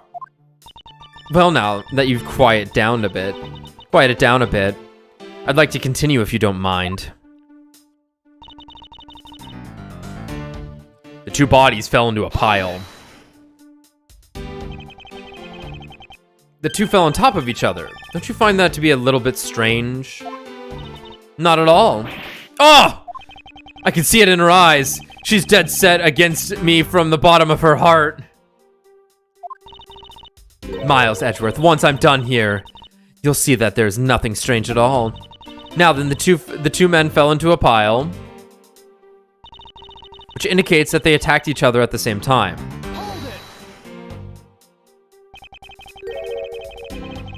What do you mean by they attacked each other at the same time? Oh, I assume Mr. Faraday had the two different weapons in his hands. He made to attack Mr. Rel while holding both the knife and the gun. And then, after Mr. Faraday fired the gun, Mr. Rel grabbed the knife as he was falling and stabbed Mr. Faraday.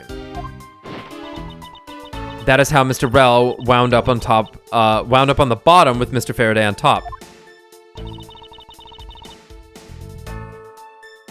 At close range, this is more than possible. Yes, it is possible, but... Well, if you have any other ideas, then show me what you've got! Oh, I will. And to that extent, I'd like for you to append what you just said to your testimony. Huh. I don't see any point to that, but as you please.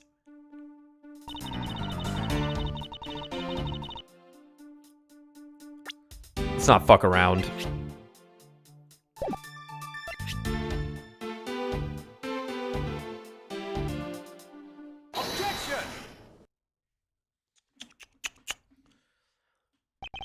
So you believe they killed each other at close range?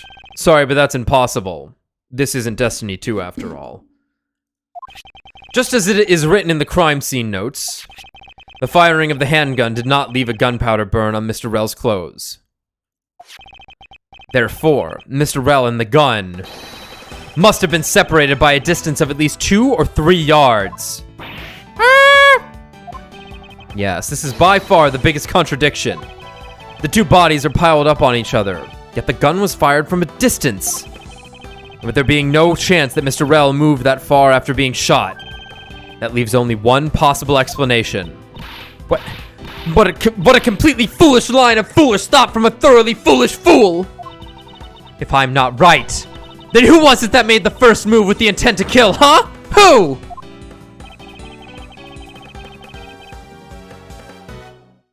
Neither! You're in this room. Contradictions appear no matter which man we claim attacked first. Thus, there can be only one explanation. There was a third person here. What? It was that third person who killed both Mr. Faraday and Mr. Rell, and set their bodies up to make it look like a double murder. That third person is the real culprit. Miles Edgeworth. There's just one thing you're missing. Evidence, correct? Exactly. Everything you've set up until now is nothing but a story played out in your head. However, this is where the real test begins.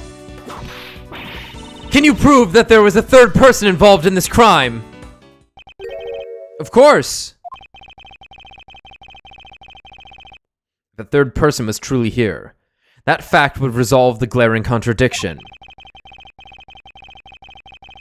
The proof that this has all been a setup, made to look like they killed each other. I'll present it, and lay bare the final piece of the puzzle that's not yet in place.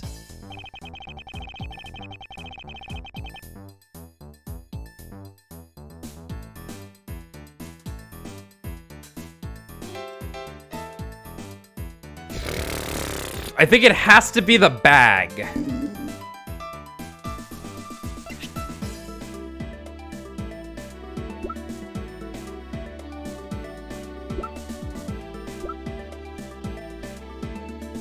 Take that. I think it's gotta be the bag. Edgeworth! Oh, okay, you're fine. The gun in Mr. Faraday's hand and the plastic bag with his blood on it. These two items point to the presence of a third person. How so? Recall Detective Gumshoe's testimony. I'd rather not. I was in the hallway the whole time, but I didn't hear a single peep of a struggle. If there wasn't a struggle in this room, then there shouldn't be any plastic bags on the ground. Meaning that someone else must have deliberately scattered them around. Oh! Do you not see the possibility in this? Disregarding the gun for the moment, there's a high probability of blood splattering when a knife is used on a person. If the culprit held the knife with a plastic bag around it, they could use the bag to catch the blood splatter from when they withdrew the knife.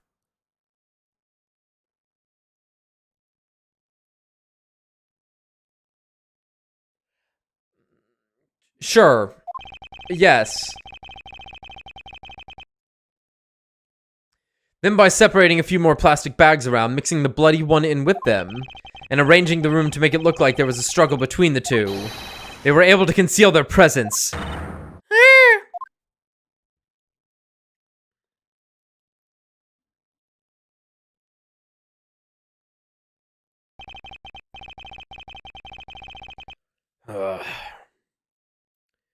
Looks like we've still got a long way to go in this investigation. Yes. Objection.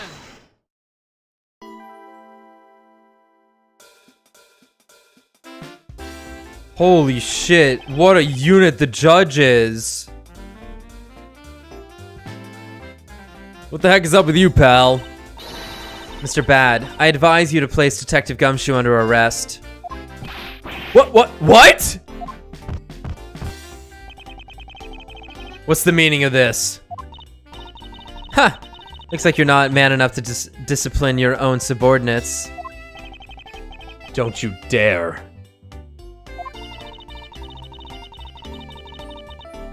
That detective claims he was there standing in front of the door the entire time? But I have it on good authority that it was all a giant lie. Miss Yu, I ask that you please explain that last statement. I'll let His Honor explain it himself. I saw it with my own eyes, I tell you. During the recess, there was a period of time when there was no one in the hallway. What? See, Mr. Bad. So I ask you, why would a detective who was supposedly doing his job the whole time want to fabricate such a lie? Gumshoe. Did you kill Faraday? No! Of course not, sir! It would appear that the one who set this whole crime scene up was that detective. Which basically renders his testimony a complete lie and wholly invalid. It looks like your perfect logic has just come tumbling down, Miles. Ugh.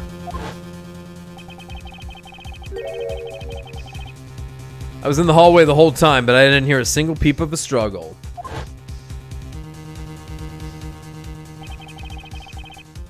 Was that statement really a lie?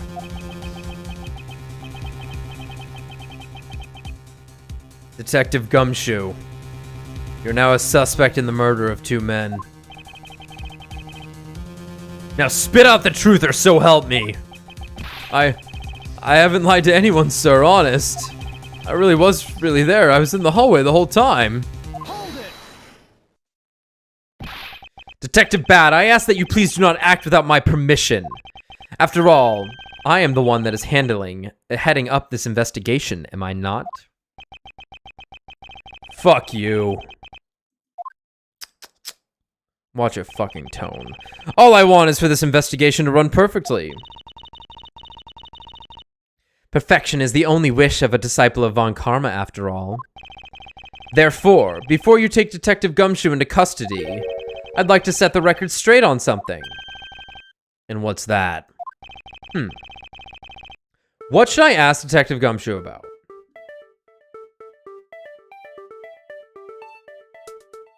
Ask about the state of the hallway. Detective Gumshoe, I take it that no one else was in that hallway at any time, correct? Huh? Oh, of course not, pal. You're being awfully defensive. Might you be hiding something from me?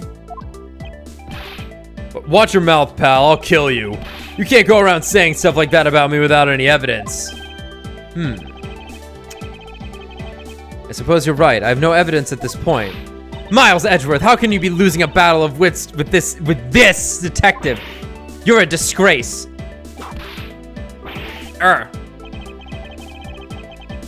Maybe I should ask about something else.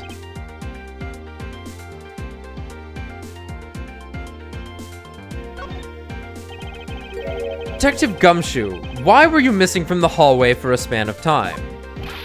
Look, pal, like I said, I was there the whole time, okay? But there is testimony against you that... Miles Edgeworth, why are you wasting our time with a completely useless question? Huh? The only logical reason as to why he was absent is that he was busy committing the crime.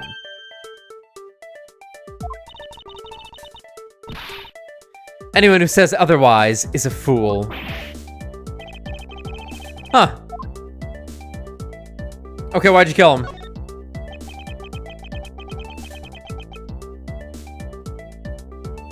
I suppose the one thing I'd like clarified is Detective Gumshoe's motive for committing this crime.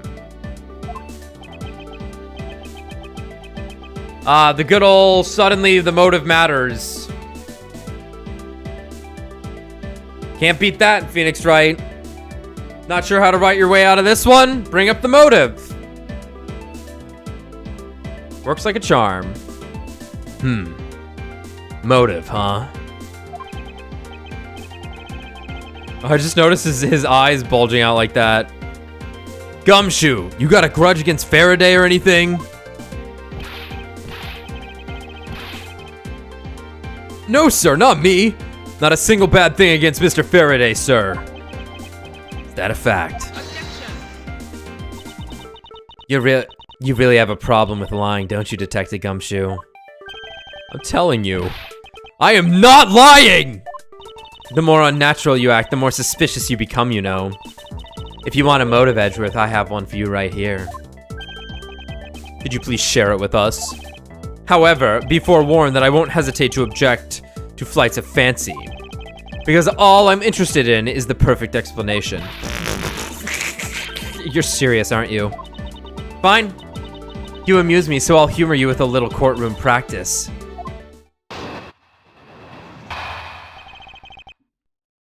Gumshoe's motive. He hungry. It was about a week ago. I saw the detective get chewed out by a livid Faraday in front of the precinct. He stood there super pale as Mr. Faraday yelled, "That's a salary cut for you, you nitwit." A brand new detective suddenly getting a salary cut. That's reason enough for a grudge. Well, how's that for the perfect explanation? This woman's a fucking defense attorney. You totally misunderstand me, pal. No matter how mad I get, I can never hold a grudge. Quiet. We can't trust anything you say. Sir. There's nothing wrong with the motive she proposed, per se. But there are some gaps in her logic that need to be filled in. Miss Yu's perfect explanation may not be so perfect at all.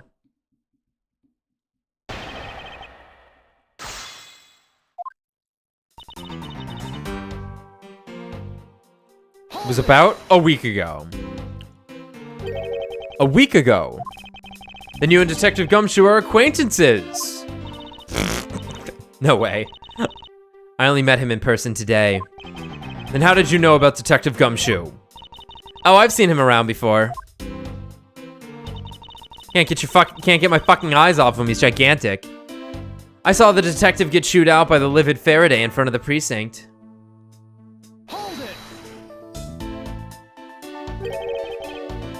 Mr. Faraday was upset. Yeah. You know what else? Mr. Faraday isn't exactly known to get angry often.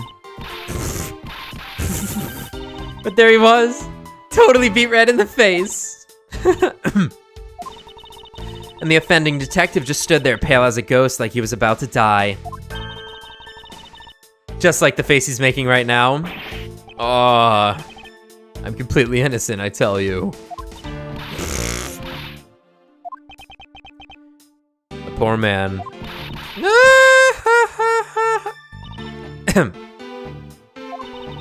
It was quite the scene with the detective. He stood there super pale as Mr. Faraday yelled, "That's a salary cut for you, you nitwit." You just stood there watching this unfold in front of you? Yeah. I have to say it was really enjoyable too. But that's why when I saw Detective Gumshoe earlier, I knew to steer clear of him. No way. I thought it was because I had something stuck on my face. But you do! Huh? What have I got stuck on my face? Let's start with your eyes, nose, mouth. Oh, and those ridiculous eyebrows. Oh, those eyebrows.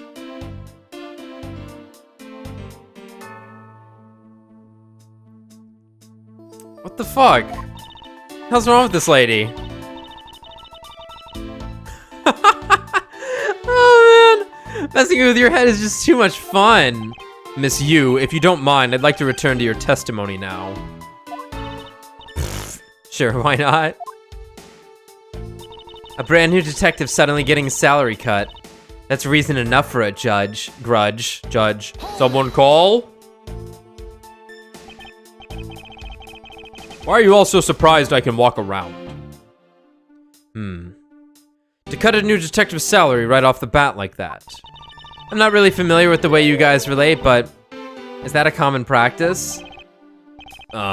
Speaking of cutting my salary, don't you threaten me to, Didn't you threaten to do that to me earlier too? I suppose I did. It's only natural to cut a worthless detective's salary down to their actual worth.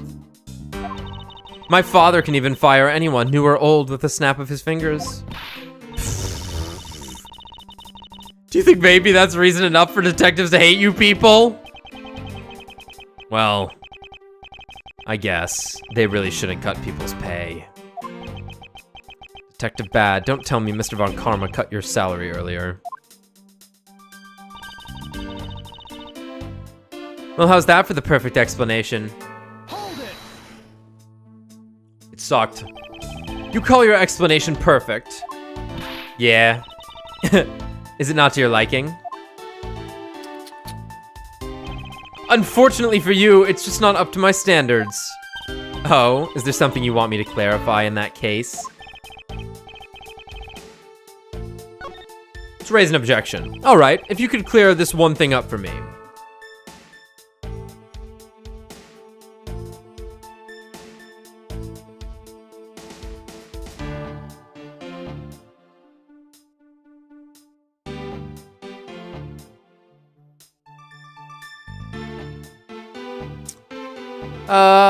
I'm gonna go and hit the motive here, but it might even be the top one. I understand Detective Gumshoe's potential motive for killing Mr. Faraday.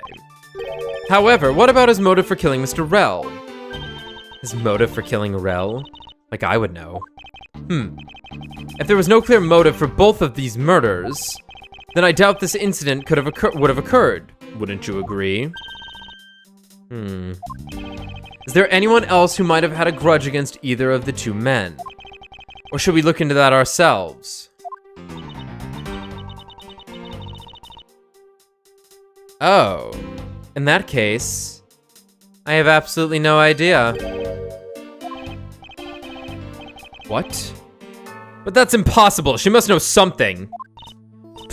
Wait. I can't do it. Can you please not glare at me like that? It makes me laugh. I didn't even do anything and you're already laughing away. Well, anyway, the way I see it, as long as he had a motive to kill one of the two, this crime would have played out the way it did anyway. Oh, would you care to explain your logic?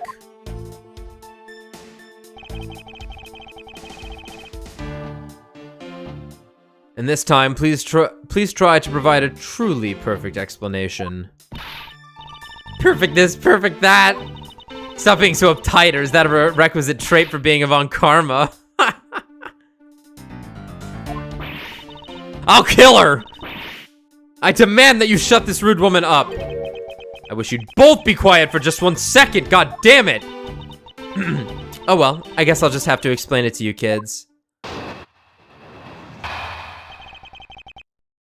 Motive to kill the men. There's no one out there with a motive to kill both Mr. Faraday and Mr. Rell. Except you, I guess. Literally you. Because her sister was killed in the original KG8 incident. And then she just went and met up with the guy who got found not guilty for killing this woman, apparently. That makes it even weirder, in fact. There's no one out there with a motive to kill both Mr. Faraday and Mr. Rell. All you really have to establish is that someone had a grudge against one of the two men. Mr. Rell, who happened to be there, became a witness to Mr. Faraday's murder. Therefore, he was killed out of necessity and set up to look like they had killed each other. So where's all the blood? There's like no blood at this crime scene. I wonder if that's really true. Is there no one out there with a grudge against both men?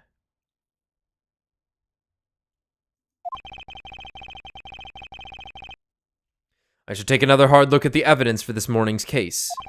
The second KG8 incident, as people are calling it, involving an embassy staff member, and the two men who both wound up as suspects in the case. Is there someone else I'm overlooking who is somehow related to them? Yes.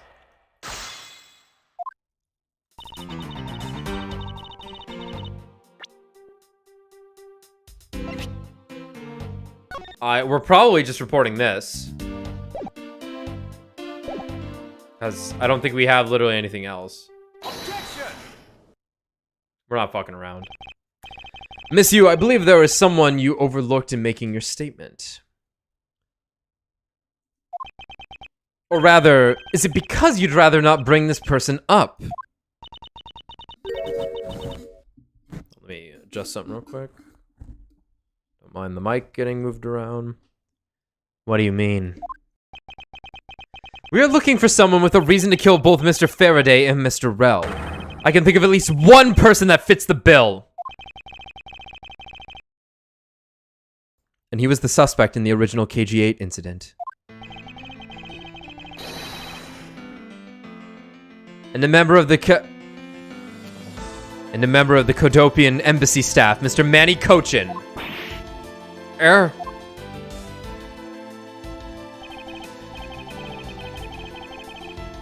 That's right. The very man who came to visit you earlier out in the hallway.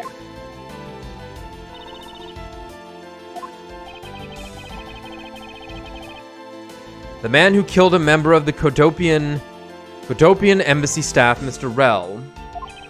And the man who was the lead prosecutor of the KG-8 incident, Mr. Faraday. Are you telling me that Mr. Cochin has no reason at all to kill both of these men? Well, I suppose he might have a reason or two. You covered for me, pal. I owe you my life. Maybe you're not such a bad guy after all. Don't get ahead of yourself. You're still a suspect. Make no mistake about that. The perfect evidence, the perfect testimony, these are the only things I wish to hold. But I didn't do it. You will stay under my authority and go investigate Mr. Manny Cochin for me. And remember, I will not be very forgiving should any of...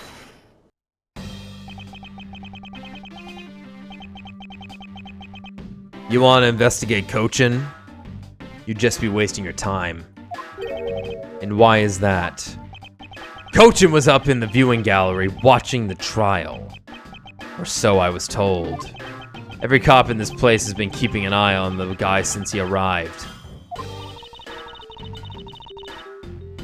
Then the only real detective we have is still Detective Gumshoe. The only real suspect we have is still Detective Gumshoe. I suppose so. No way. Come on, Detective Bad. You've got to believe me, sir. I really was in that hallway the whole time, sir. I never took a single step into this room, sir.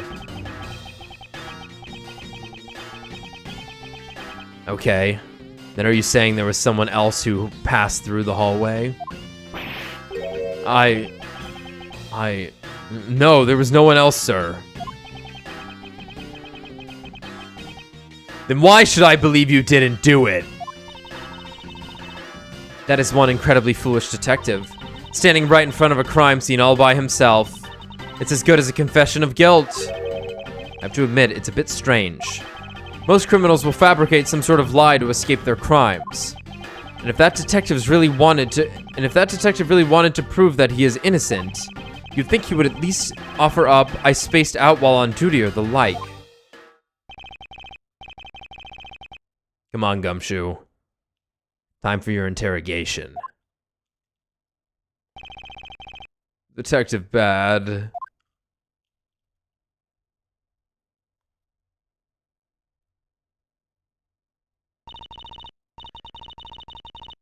Miles Edgeworth. I will go on ahead and report this to Papa. And that, as they say, is that. Right, everyone? He can move. He can walk. This dude in the background is still saluting.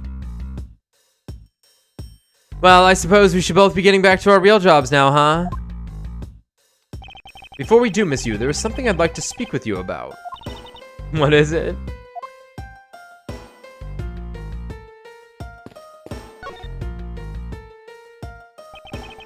To have set those two men up and make it look like they killed each other.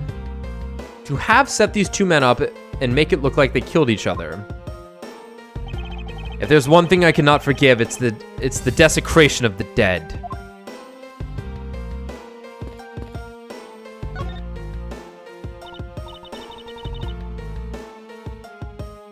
Oh, I guess I missed examining her. So what did you want to ask me about? The current case of the murdered Codopian embassy embassy staff member. I've heard that people have begun calling it the second KG-8 incident.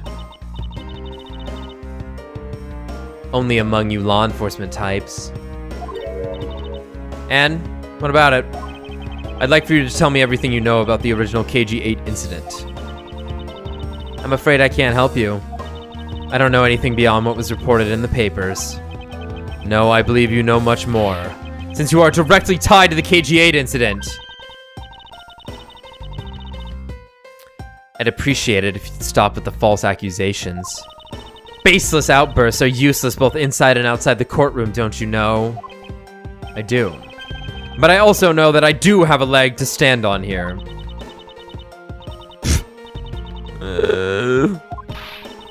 Think you can stop making that ultra serious face in front of me? If you could please stop laughing for just 1 fucking second! I'm not going to make any headway like this. I'm just going to have to show her exactly how related to the KG-8 incident she is.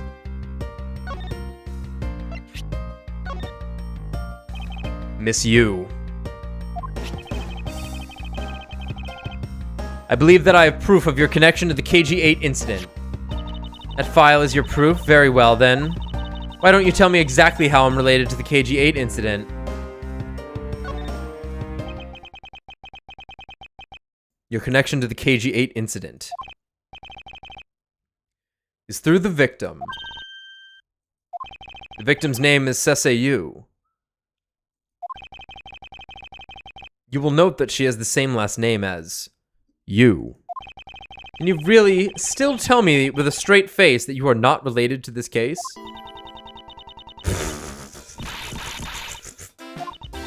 Sorry, but we're not related. What? Just kidding. You asked that question with such a serious look on your face. I couldn't help but... Ugh. Miss Yu, I ask that you please tell me the truth. Alright, I'll tell you everything I know.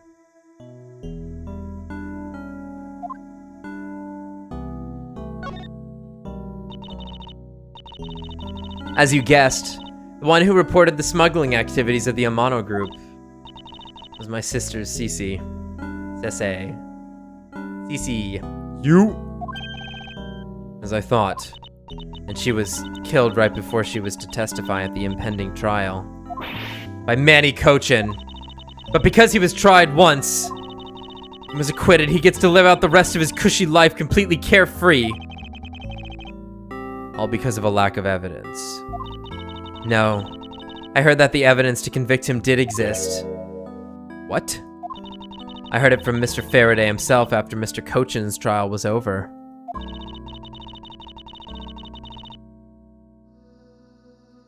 Apparently a man in black made off with the most important piece of evidence. Then the evidence had been tampered with. Isn't it just like a criminal to do something like that? The smuggling ring being run out of the Amano group by one of its secret secretaries? They bailed Mr. Kochin out. Turns out they were in league with each other all along. How big was that smuggling ring? Was it a large operation? I don't really know. Which is why I wanted to become the lead defense on this case that people are calling the second KG-8 incident. But I haven't learned anything new at all. I was probably expecting too much, I know. You mean you think this case has nothing to do with the smuggling ring? I don't know what to think. Why did Mr. Kochin want to meet with you earlier? Actually, he came to watch the trial. Apparently, he only found out that I was the defense lawyer on this case after he'd arrived.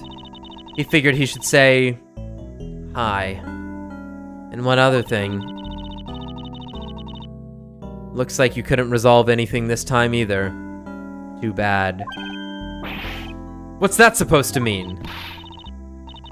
Oh, stop with the scary face already. I'm fine. I'm fine, really. I gave him a good slap across the face. The way she talks about slapping him as she laughs away is kind of creepy. But it's just as Mr. Bad said. He's not related to the double murder. I asked around and people in the gallery claimed that he was in his seat the entire time. Talk about cruel fate. Well, this is about all I know. Sorry. Guess I wasn't much help, huh? That's not true. I'm sorry I made you recall such a painful time in your life. Edgeworth, you really are too serious for your own good. You really need to learn to relax. We wouldn't want you to die of stress, would we? Also, you really gotta relax if you're gonna get fucked in the ass by Phoenix later. How'd you know that? Thank you for the advice, but there's no need to worry. I work in my own way, and I will catch this criminal in my own way as well. You'll see. Ah, look at you with your game face on, ready to go. I'm making no such face. Did you know? Laughter is the best medicine, Edgeworth. Don't you get tired of making such a serious face all the time? Don't you just want to go ape shit? I'm charged with making sure that all the criminals of this world are found guilty. I have no need for laughter. I can fix him. There you go, making that face again. Oh well. I've got to get going. I still have a few loose ends I need to tie up.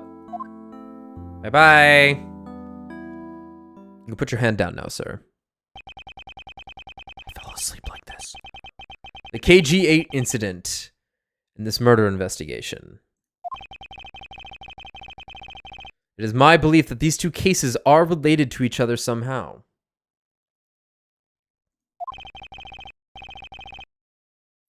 Plus that detective. Detective Gumshoe.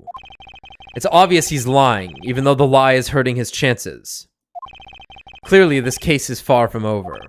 But whether or not that detective is the murderer can only be determined once I've completed my perfect investigation. Mr. Von Karma, I swear to uphold your honorable name, or my name isn't Miles Edgeworth.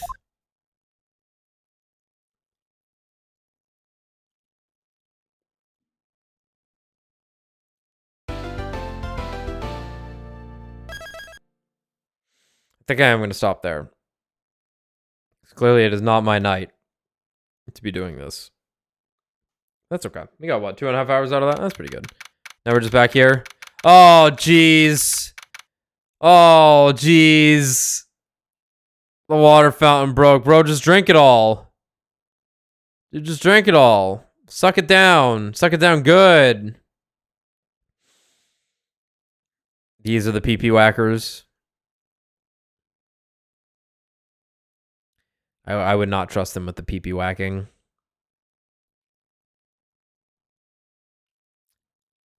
There's probably only one person here who has... I'm not going to say this. This is a bad joke. She has a riding crop, so that's... I was aiming for the person that actually has something... Well, sure. The Von Karmas are the pee-pee whackers. It's in their blood to whack pee-pees with the sticks they carry around. There. Von Karma's whack the bailiff's pee-pee. Now you'll know how it feels. Alright. I'm gonna go, like, maybe just faint now? I don't know what's about to happen to me after I close this stream. Probably nothing. I'm probably gonna wake up is what's gonna happen. And then I'll be like, man, I could have streamed for another 8 hours. We're not doing that. We'll be back, you know, tomorrow, maybe the next day. I'm trying to do like every other day. I think that seems to be like better for people catching up to it rather than doing like 2 days in a row of stuff, even though this one will be shorter. But yeah. All right, guys. Sorry if I was a little drowsy this time.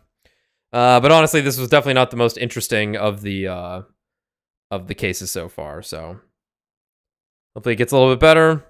Fun seeing some of the stuff, but yeah.